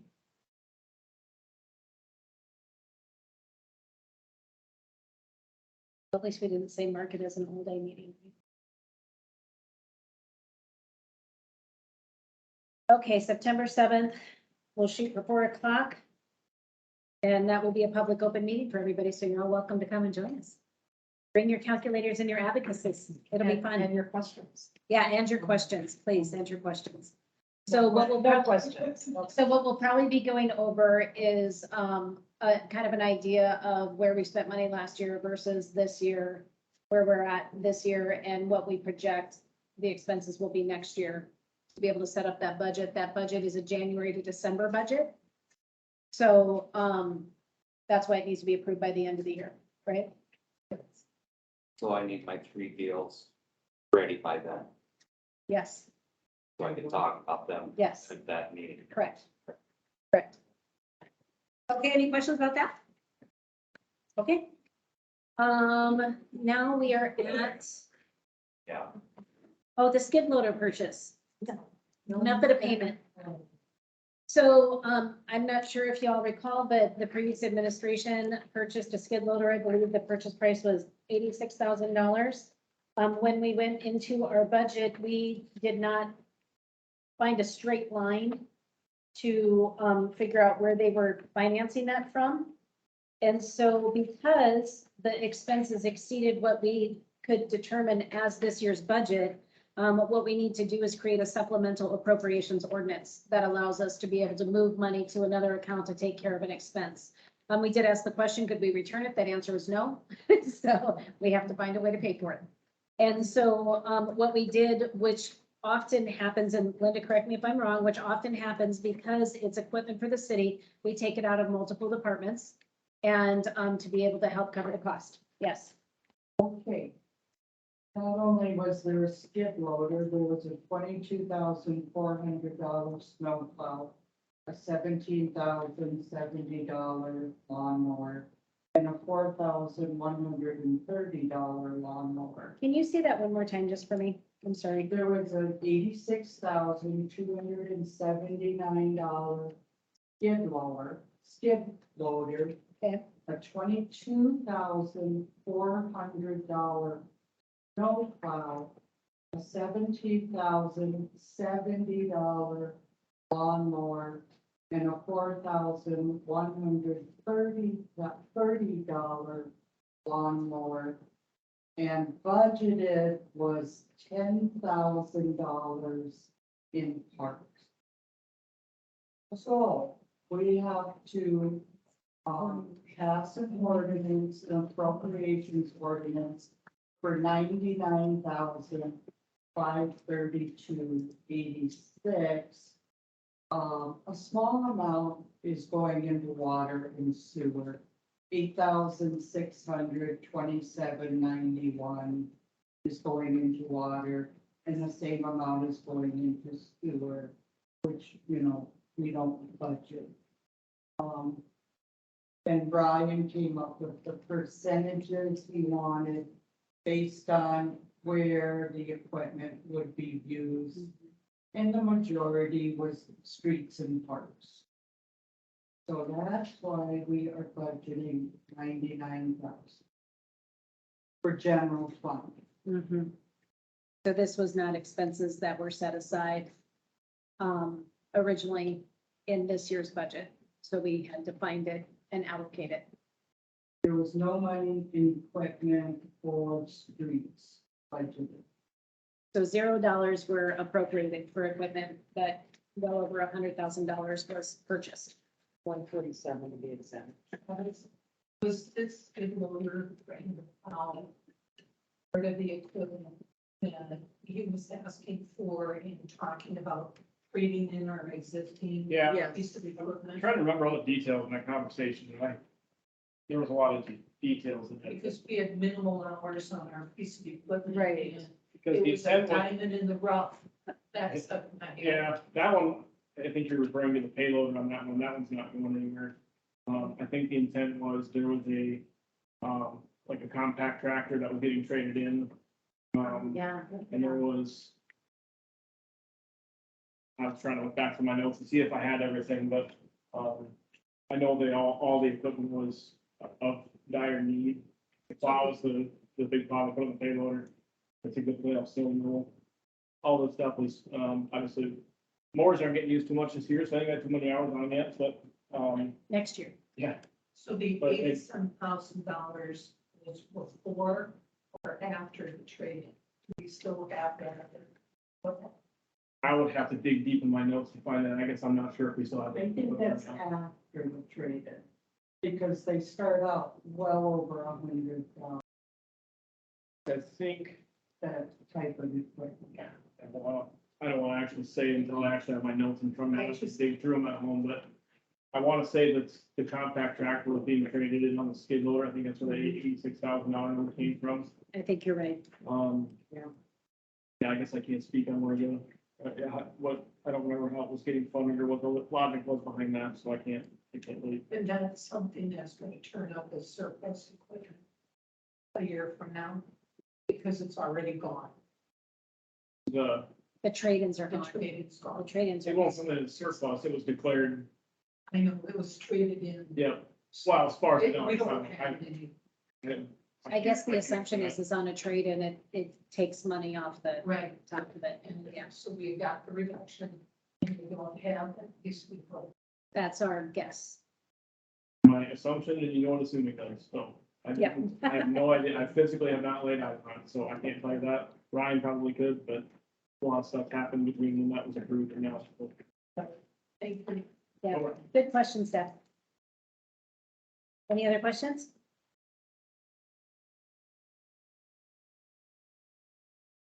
So with any ordinance, we have to have a first reading.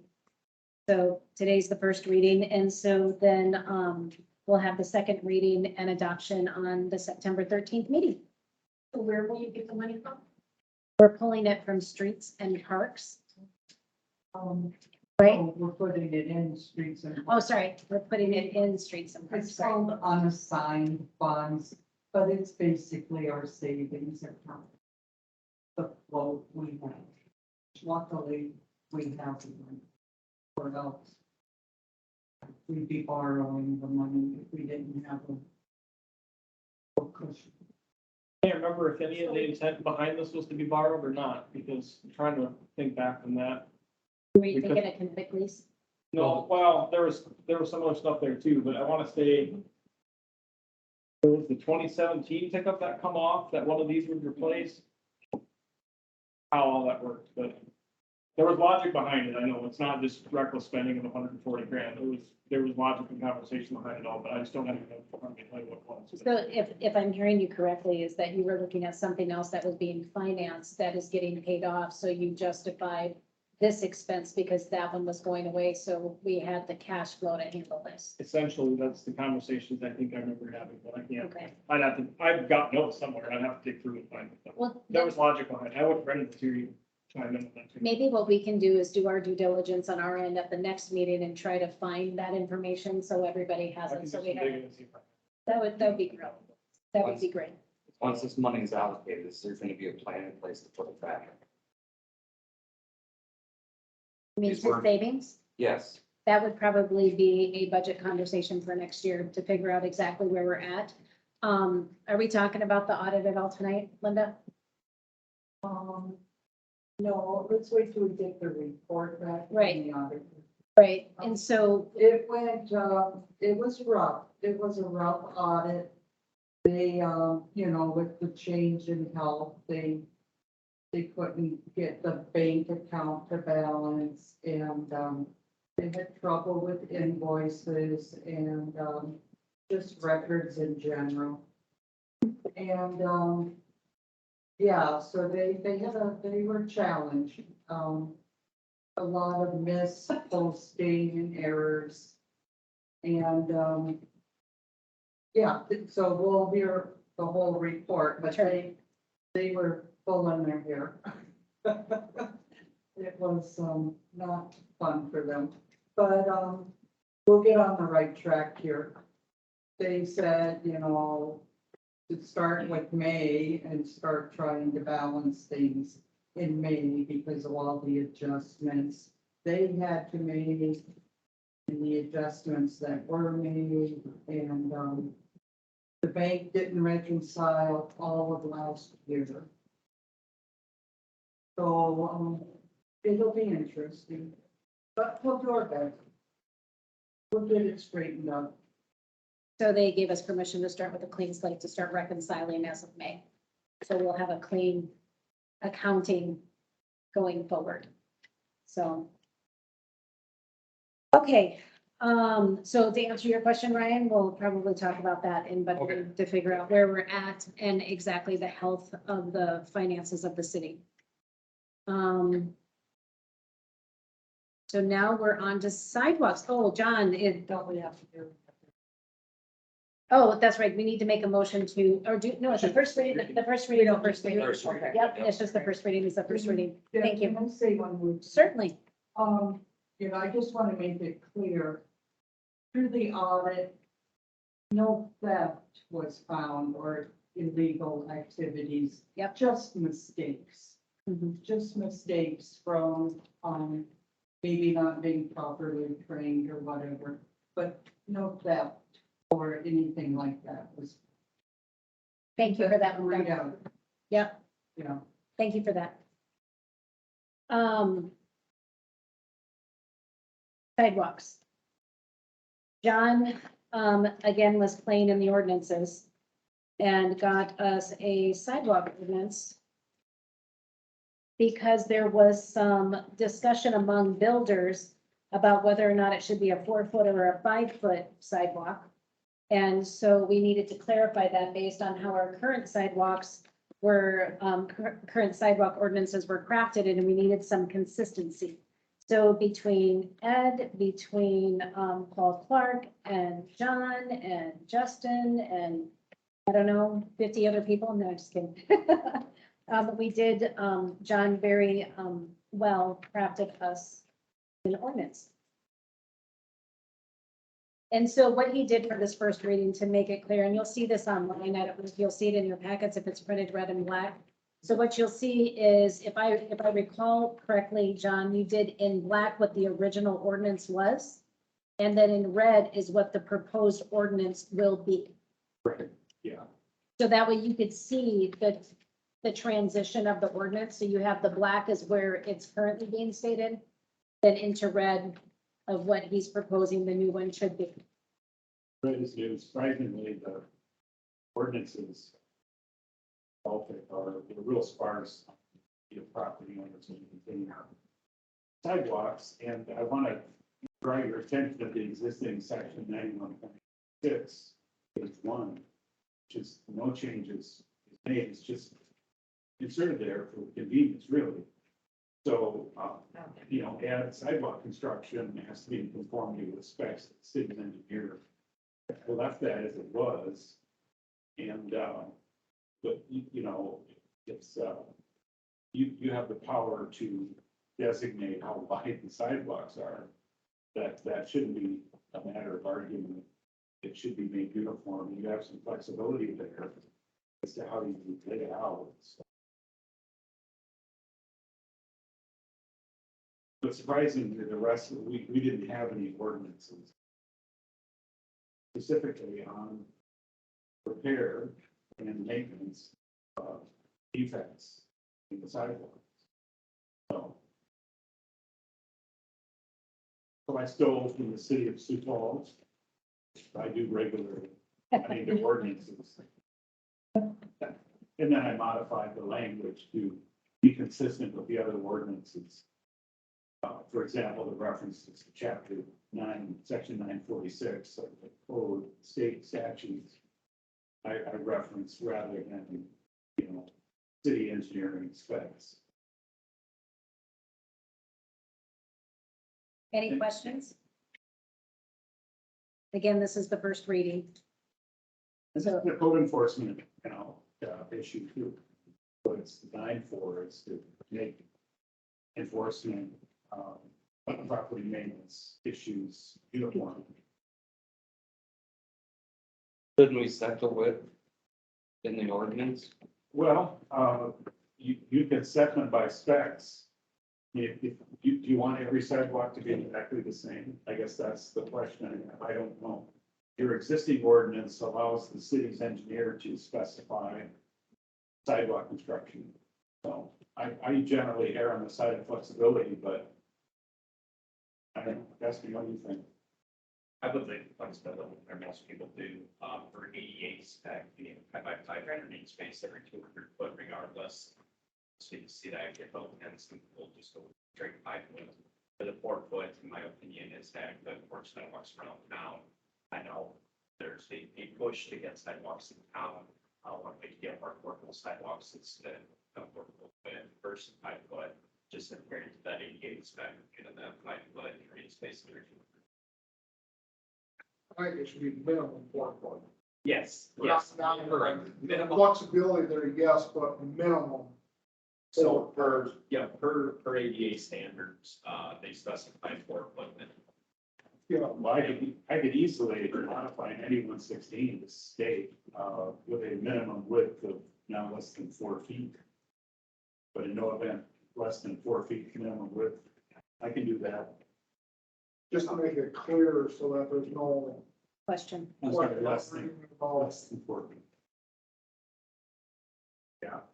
Oh, perfect. I mean, have at it. I'll do whatever you want me to do. Do you feel that most of the sidewalks in town are 4 feet? There, No. Right up to the top.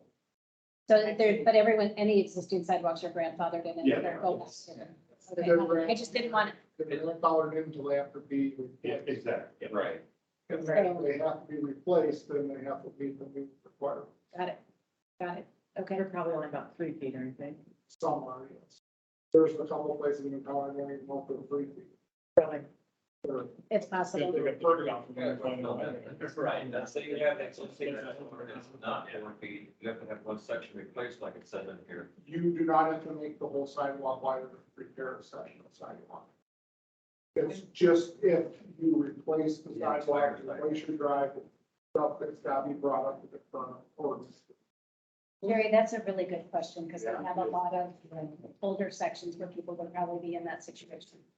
I think there's a spot in one of the, I was reading that said, you know, you have the ability to follow the existing sidewalk as far as width. And that is in here too. It says that in there, but we need to set a precedent so that going forward, if the sidewalks put in, like, so if they come in and redo, Second Street, all the sidewalks would be replaced when they do that street, they'd have to be on 4 foot with the second on at that time. Type stuff, you know, not match it because it's on this end of it, this time, this guy's only 3 foot, when you have to put in a new sidewalk, it needs to be 4 foot. You want me to put that in here? Something along that Yeah, line, when you Justin, for. Because like you said, I mean, that's the new ADA minimum standards. And you have to follow. And you need to meet that standards with anything that's fully replaced. So let me mess with that and I'll, okay, all right. Oh, that'd be honest. Yeah, okay, perfect. Yeah, that'd be great. You make John's life a little easier, please. That would be Well, great. appreciate that. That would be great.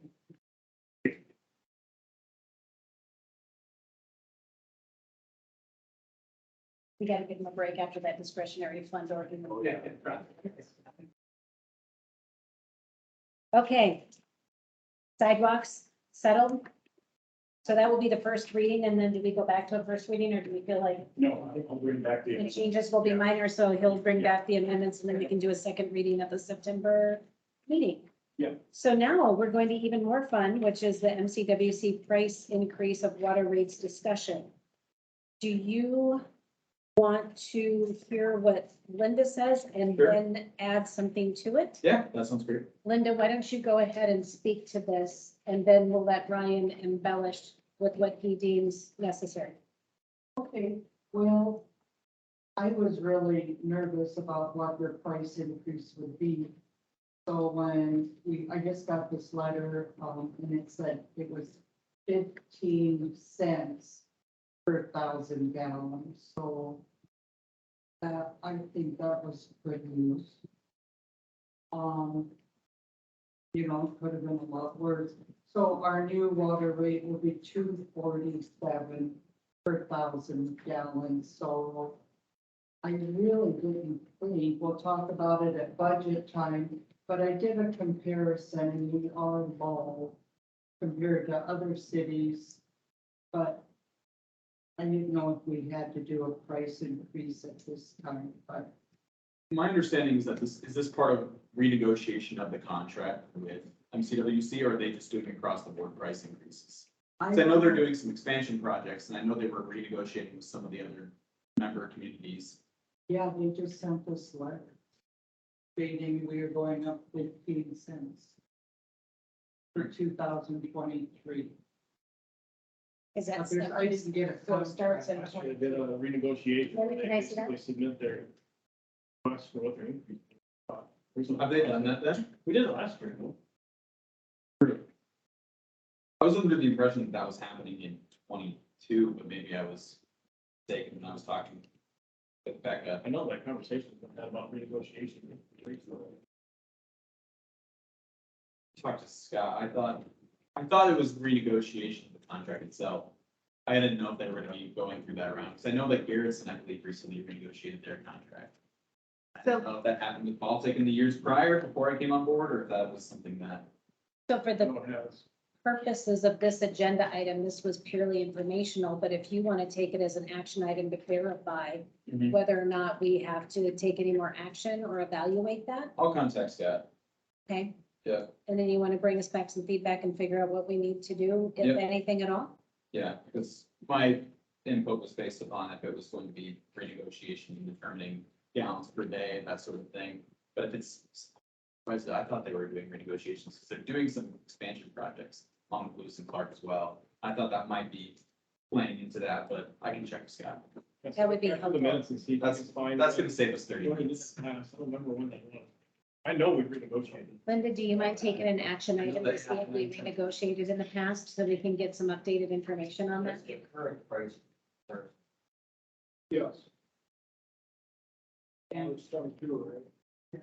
This is correct. This is current, and, you know, once we do this big project, we currently don't have any surcharges on our phones. But we will. But we will. But we will. So We when, don't know those amounts. yet. when the water projects come through for the Fourth Street project and for the Second and Oak project, there will be a surcharge on our water bills once that's activated. Once that comes, we'll share that with all. Unless they connect the loop. That was probably SRF. That was part of SRF. When is Yep. that? We're just, It's not even finished. For that loop, The project, yes. it's not even finalized. No. Okay. Yeah. It'll be at least I didn't know how far along. Yeah, no, it's not. so we have that grant money set I aside. swear it was. So how long before? Well, I got pretty much everything in the agenda. You know, I'm sure, soon Dating back to or it would be my guess. So we've done the steps that we've needed to do as a city though, so in the waiting line for that money. I know. So, is there any status checks we have to do on that? We're just in a holding pattern right now, aren't we? Well, no matter what they do, Right. which is the best kind of bid jobs.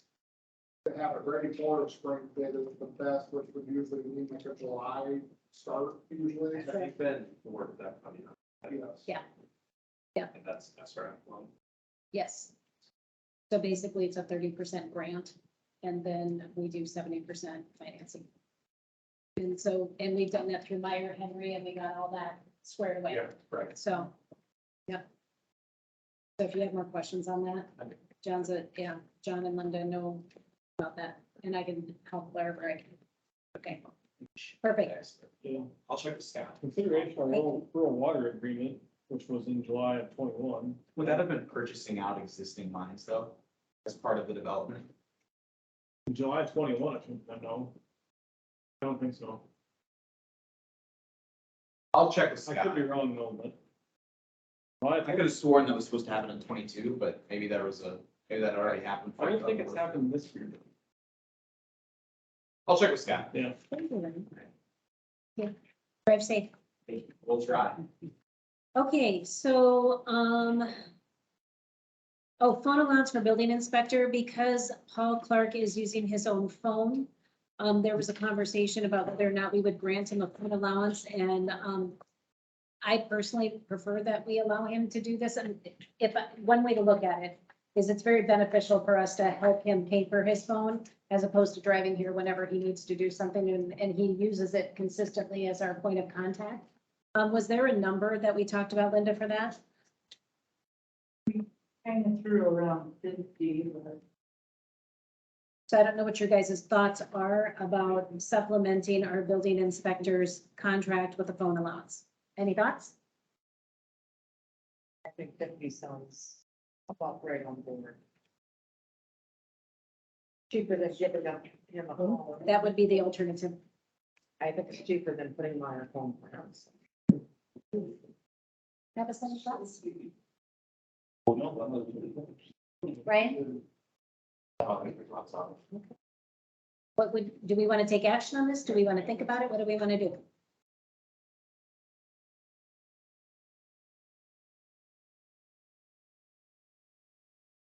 I think it'd be all right, but I don't think it's $50. I think so. Do you want to make a motion to that effect? Next question. Sure. Does Walmart work for a lot of other cities? He works for 3 different ones. Do they allocate money to them also? I don't know. I mean, is that a I'm reasonable? sure his full-time job probably provides him with a phone, but he doesn't use his business phone for us. He uses his purse. And, Hartford, his job's ending there because they've hired a full-time inspector. So then he'll only have 2 cities? You said he had 3? Yeah, he has Humboldt, which is, a small city. I don't know if they pay him phone allowance. He is fully employed by the city of Brandon though, and Yes, he does us as a side gig. Right, and so Brandon gives him a phone, yes, right? but he doesn't doesn't. use it, Right. but So Humboldt does. I don't know. I don't know Would what. it be a reasonable question to call him and ask? See what their budget is? I mean, Sure. Question? I guess the same thing, if he already has a phone for the business, why would we have to do additional? He's got the phone. Well, the phone is paid for by Brandon, because he works for Brandon, so Brandon pays for that phone. So he doesn't use Brandon's phone number for us, because we've contracted him separately. So if there is no cost, we call him. I don't know. It's no difference. Well, I mean, he pays for his own phone, and his personal phone is what he's using for Baltic City business. He brings up to us, to be allowed. Linda, No. He did, it was just the amount of phone calls and things like that that we were doing. yeah, Yeah. I just, I know in the past, we've dealt with, hiring code enforcement or building inspectors at other cities. And phone was a part of the package. I also know that when we were evaluating our phone plans, we paid for phones for everybody, including the building inspector, and we paid for an entire phone for the building inspector. So he had a city phone all himself. So this wouldn't be buying our building inspector a phone, it would be supplementing his personal phone instead of contracting a phone specifically for him. So did we buy a phone or did we buy a phone line? We bought phones for everybody then. So did that get turned in when that person picked up their final paycheck? The phones have all been turned in to the best of my knowledge. And we have finally adjusted all of the phone bills because there were 8 phone lines that we were actively paying for to the tune of about $277 per month. Our current phone bill is now $77 per month. We did like 300 and some. Thank you, 370. There were 8 phone lines that we found active when we were evaluating the Verizon bill. So based on those numbers, we were, if we were to grant that type of a benefit, giving a $50 stipend, which is well in line with what my company does too. They give me a $50 stipend for my personal phone. And so Yeah. that's where that number came from as a benefit, because Paul Clark is a very well experienced building inspector and we want to keep him happy. I can understand why it keeps me happy. I know prior to my retiring, my company ceased paying for my internet that I was using for work from home, for doing their business, because they felt I would have paid for it anyway because I wanted to have it. That's not necessarily the way we would look at that. that. Well, with today's workforce, anything that we can do to make Baltic look appealing, whether it be tax breaks or worker benefits, I think just gives us the best skill set we can in our city. Well, if you go ahead and give him $50 for that phone a month, if he leaves, we don't have to deal with a contract, turning in a phone, getting penalized or any of that stuff. It's just a flat fee. It's just a flat fee. It was just an idea. I mean, I get $50 a month just for having an app on my phone, so I can log into the computers. So, Seems like something, if it was me, I guess I would talk to the guy. Online is the same, not, it's not much money, I don't know with that, but seems like something that converse with them first. So, fine. We're getting by with fraction cost wise Yes. with Paul, you know, he just does his thing and he's gone. But Well, and with this new hire, with Ben's experience and with Ryan's experience, we figured we could offset the easier building inspection thing. So that way we lead Paul to the more complicated, higher level, more skilled inspections. That's kind of what we're looking at. And so, you know, we can certainly, why don't you talk to Paul about it and see what he thinks is fair and reasonable, and let's bring it back. Okay. And let's talk about that. Okay, good. so we have a motion, so if I, or, how do we say that? We never actually. No one actually made a motion. They just said that they like the idea. No, I never made the motion. Okay. Nothing was moved. Okay. Um, That's tabled. So now we have copier purchase. So we have been trying to figure out how to consolidate our copy machines. And Linda, do you want to bring us up to speed on this one? Yeah, I talked to two salesmen. Well, actually, Century had called me and asked, and I said, yeah, we're kind of looking for something up to date. This big one out here is no longer maintained, so as soon as it goes, it'll be garbage. Because no one will maintain something that old, maintenance agreement. So Century gave me a bid, for 64.10, and that was a 4-drawer basic copy machine. I said, we didn't want anything fancy. We didn't want the ones that staple and all of that. We just wanted a good workhorse of a machine. So using their specs, I called A&B and got a bid for $49.50. So they were $1,500 less. Their maintenance agreement, I got them to lock in for 3 years because they do go up, I guess, yearly on their maintenance. Prices go up, they go up. The other company bills on how much prints you do. But it only amounted to like $9 a month. And, you know, they're both nice machines. And they'll both do a good job for us. One is $1,500 more. And the thing that finally, it hadn't dawned on me, but I guess name brand, one's a Toshiba and one's a Kyocera. Yeah, so I hadn't thought about that. I just thought, you know, they both did pretty good things. You know, you can scan, you can, it has a little mini computer in there that does stuff, they do color. Notice the trade-in. Yeah, that's how. Yeah. Down way to price something. 28,000 retail price, what discount you 24 of it? Yeah, it was interesting. But I guess one thing that I think you have to consider is name brand. This Kyocera, they make ceramics.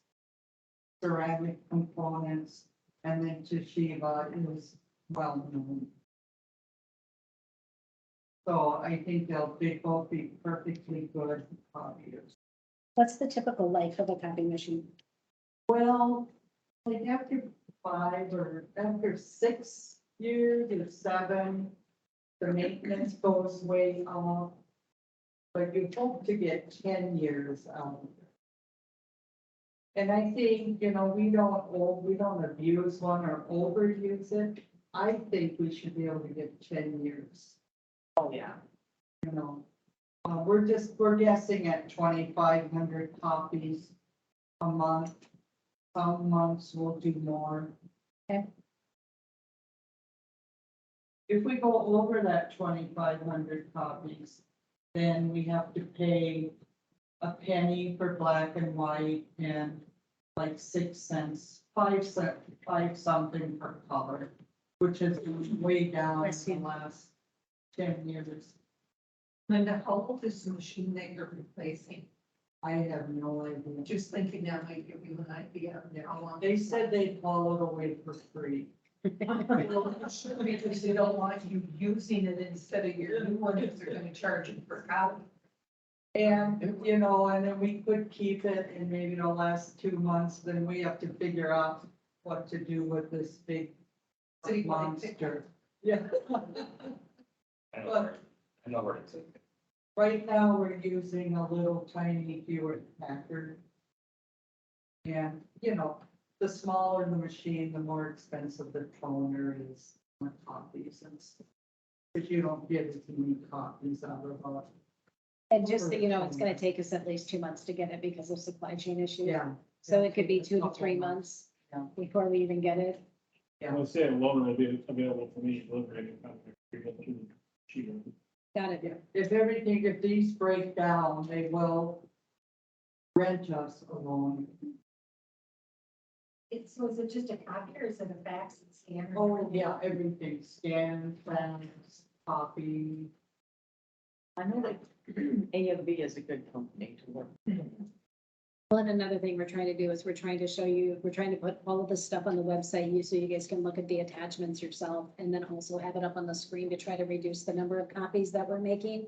So those are some of the efforts that we're trying to do to keep that copy price low, because I don't know what you guys do with your packets when you go home, if you make origami pterodactyls out of them, or if you guys, what you do with them, but we're trying to keep our paper. It was Save so the trees. frustrating today, making all these copies on that little copier. Yes. And So the big copier doesn't work?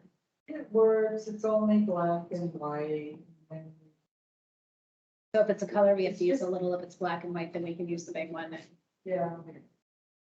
But I was thinking, geez, everyone needs to bring their laptops. So we don't need so many copies. I can do that.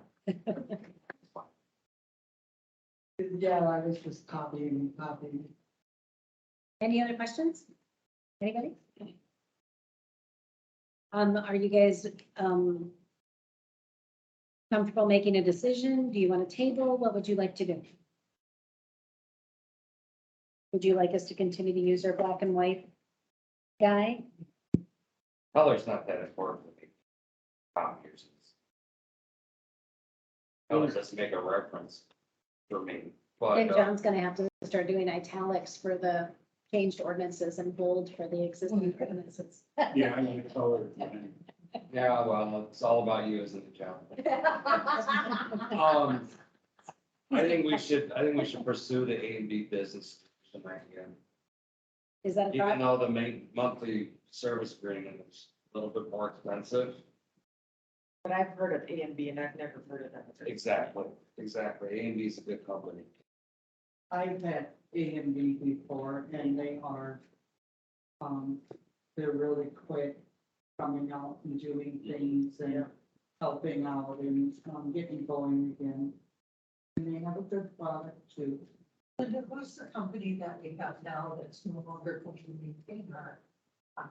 Marco. Marco, yeah, I don't know where they're from or. The sticker says Marco. Oh, they're big operation. They're out by the By the airport, by the post office, the Citibank post office. There. Did we call them? Somewhere.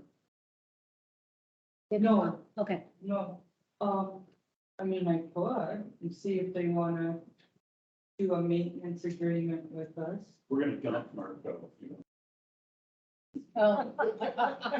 if you're interested.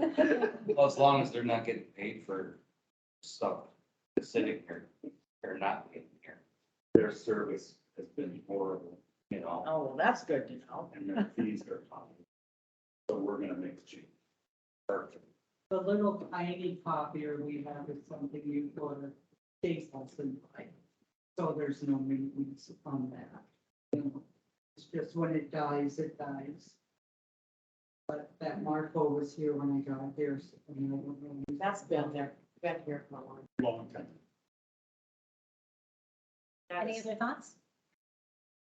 Do we want to make a motion? Do we want to table? Do we want to research some more? What would we like to do? I'd like to make a motion that contact the agent, it's a solution about purchasing. Copier.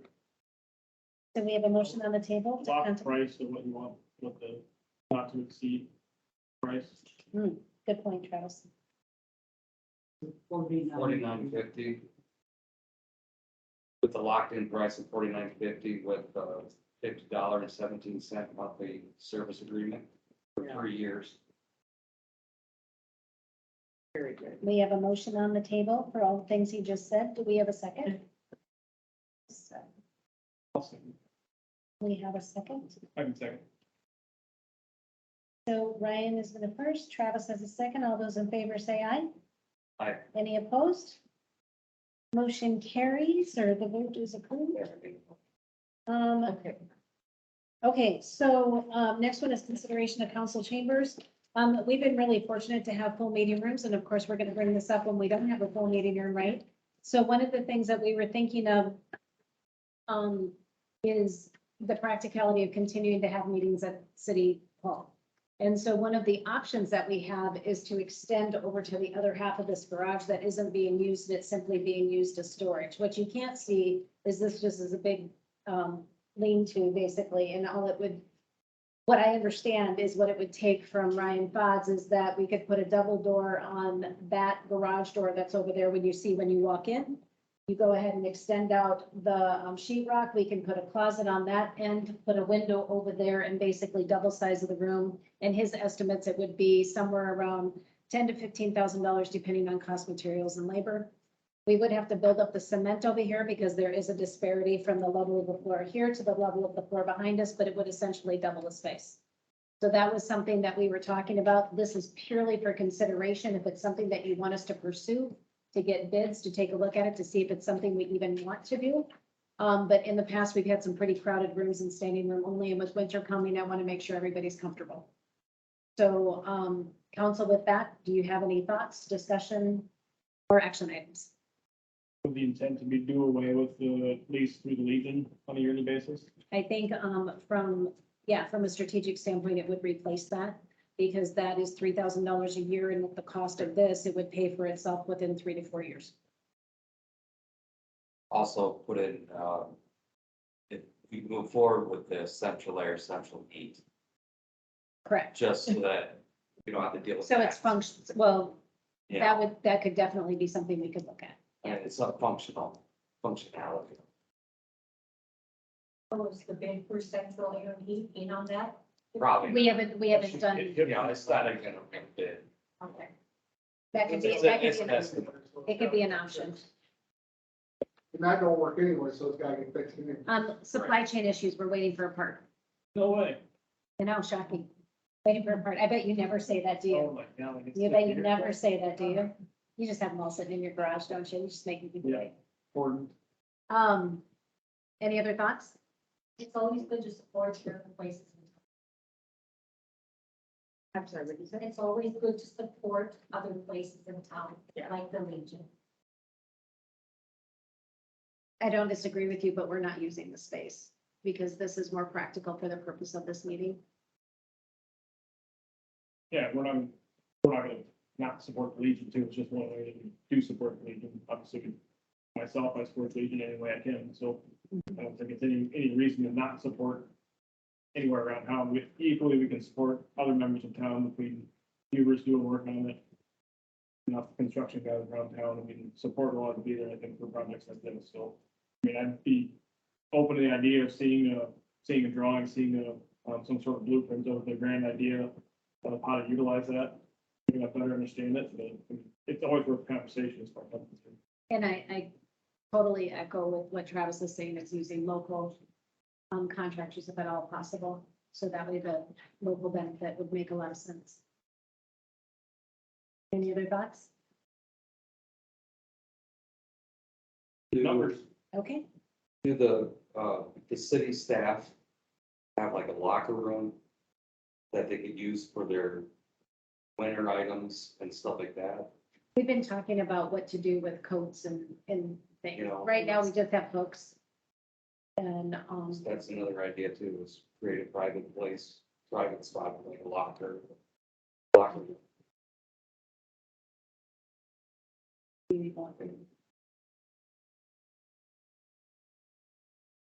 I have a couple of them at work and I use them daily, so. Under my desk. That's the way it was when I was at. It's under my desk. so should we take this as an action item that we start exploring it and just see what the options are? It doesn't mean we have to move forward It on it. doesn't hurt to look into it. We'll look into it and see what it comes up with. Get a couple of ideas of what makes sense. Okay, so then let's go on to, maintenance for Ryan Fox. Badger meter update.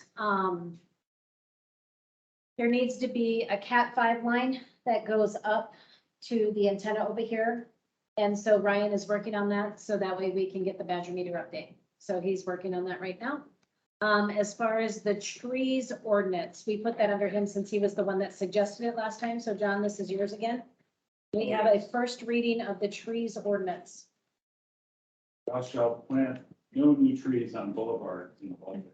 In a nutshell, yes, that's exactly what it is. There was much discussion in the last meeting that said that we want to be mindful of the long-term cost to the city for having trees in boulevards. That doesn't mean that we would take trees out of boulevards.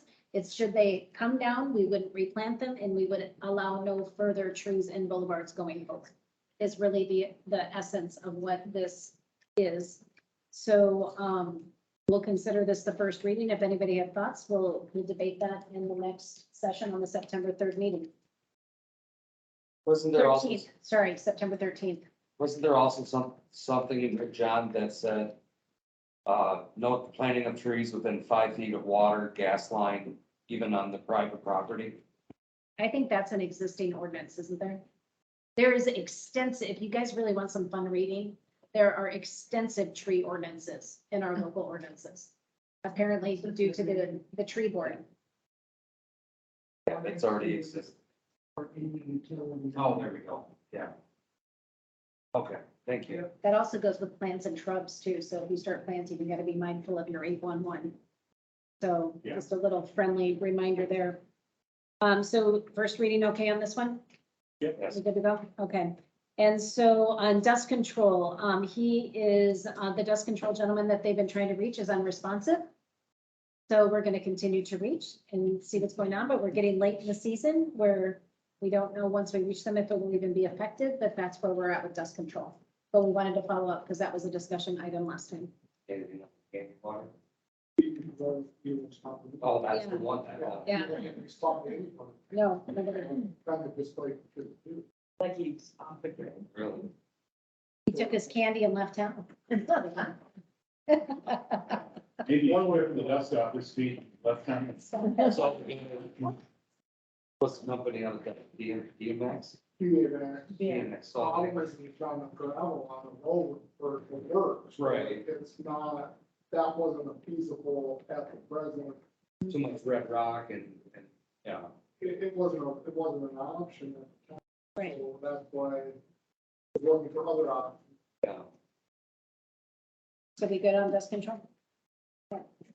So this last item I added because sometimes when we are talking to citizens around town, we don't necessarily, it doesn't necessarily get on the agenda.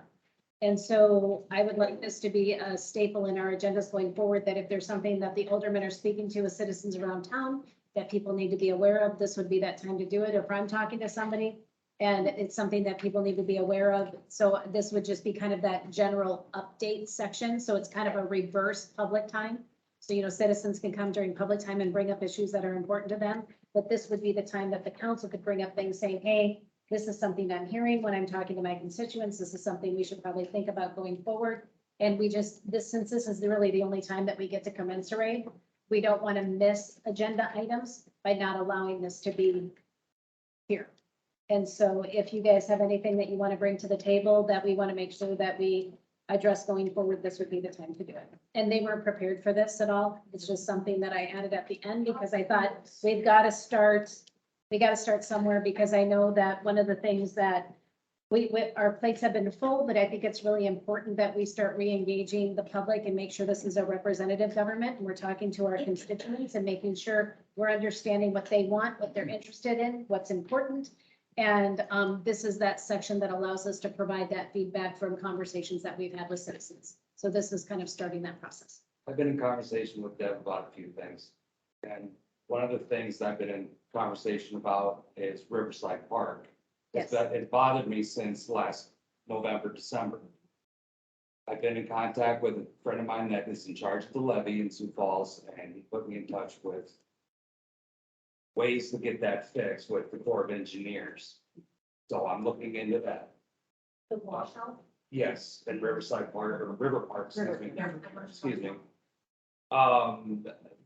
Just to add to that, does the railroad know that their tracks are being washed out? They're just down here. They were putting in gates at the crossing. They've been I don't know if they know They've been that, replacing ties for the last. not ties. The bank is washing Yeah, it I away. know, but they had a whole crew run that whole deal. Oh, okay, I have to okay. assume that they would pay attention to the bank law. And another thing I'm looking into, the piggyback off the bids out of Sioux Falls is slurry seal instead of chip seal. Because when we were campaigning, that was a big concern of us with all the red rock and all that, so we'll get into that later. And the splash park is the third thing I'm looking into, and now that I have a due date, I can be more motivated and actually get it done with all the issues that I've been having with storms. So that's Something where to I'm at. consider that we talked about today on Splash Parks, just to bring you up to speed publicly, is we were talking about using recycled water versus just water. And the difference is if you do recycled water, there's a lot more expense in the building of the splash park. You have to treat the water, there's the chlorination, then you have to treat it going out. But if Yeah. you just use water and then you do a lift station and then you just treat it, into the sewer system and you go from there. I don't want to say treat it, it just runs into the sewer system because then it's just water, it's untreated water. Then there's significant cost savings with that. So you'll want to look at a recyclable system versus just a water, you turn it on and off kind of a thing. And then there's different, so talk to Ryan Fox about that. He has some knowledge on that. Linda has some knowledge on that. She's done research for, Still waiting on the emails. in a past life. And then the emails from me, yeah, that'd be great. I can send those to you too. I talked to, he asked me to talk to people at Beaver Creek and so I have the feedback on that. So that's, something that we're looking into. So Ryan, the splash park that's down in Riverside in Sioux Falls, do you, have you checked, do they use water or recycled water?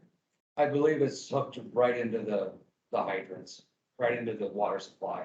And I don't believe they recycle it. That splash park's been there for a number of years now and has been a great addition to that neighborhood. It's actually revitalized the neighborhood.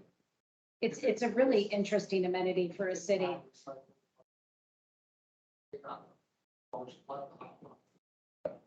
So the key thing to finding a location is I'm looking at sewer hookups and water hookups and that kind of thing and trying to figure that out. But it's a great intermediary solution for the families that have been asking for a pool for a really long time. So trying to look at that. From the mayor's council, there was a lot of feedback about pools and the costs and it's a little crazy. And then it's just a loss leader, so it's a service, but you just know you're gonna lose anywhere from 100,000 to 200,000 depending on the pool. Not saying I don't want a pool, not saying I do want a pool. It's just a splash park is a quicker turn it gives us a nice amenity and service for the kids. So that was something that Brian was looking at. So this is a point of that, where there really isn't any action, there isn't anything formal, but then you guys kind of know the different things that we're looking into. So is there other things that you guys want to share? What is the average age for using a splash park? Oh, it's anywhere from toddlers to, I've seen 10, 12-year-old kids running around. The adults are the kids too. Yeah, their parents are letting them, oh, yeah, it's, 12? yeah. Well, Yeah, you don't have Rapid to have a City, they have lifeguard. that splash park right in the middle of downtown. They put that there as just a amenity. That's kind of interesting. I was surprised when I saw it, but boy, people love it. It's crazy. Oh, it'll be used, I guarantee it. If you figure out a spot up at the Heights, for sure, I guarantee the Playhouse will use it daily. There's Guaranteed. also some really interesting things because FEMA is granting, money towards shelters too. So if we do a splash park with a shelter, it helps offset some expenses. And also we have a storm location. So there's all sorts of things, but we just want to make you aware that that's something we're thinking about. One of the The things. ones we've been to have, like, Sidewalks playground Sure. area adjacent. So, you know, the kids move between the two different areas. That tends to be more, you know, your 10 and under, that are the playground, but, he's right. You see the 10, 12-year-olds in the spot. So more information to follow on this then. So just something that we've been working on. I mean, this is a great example of what we can do at this time. Is there any other ideas or any other things you guys want to talk about? Okay then. Gosh, we're to adjournment already. It's only 9 after I 10. moved to adjourn. Ryan moves to adjourn. Travis is I'll third second. that. All those in favor say aye. Aye. All those opposed, motion passes. Meeting adjourned. Give me $50.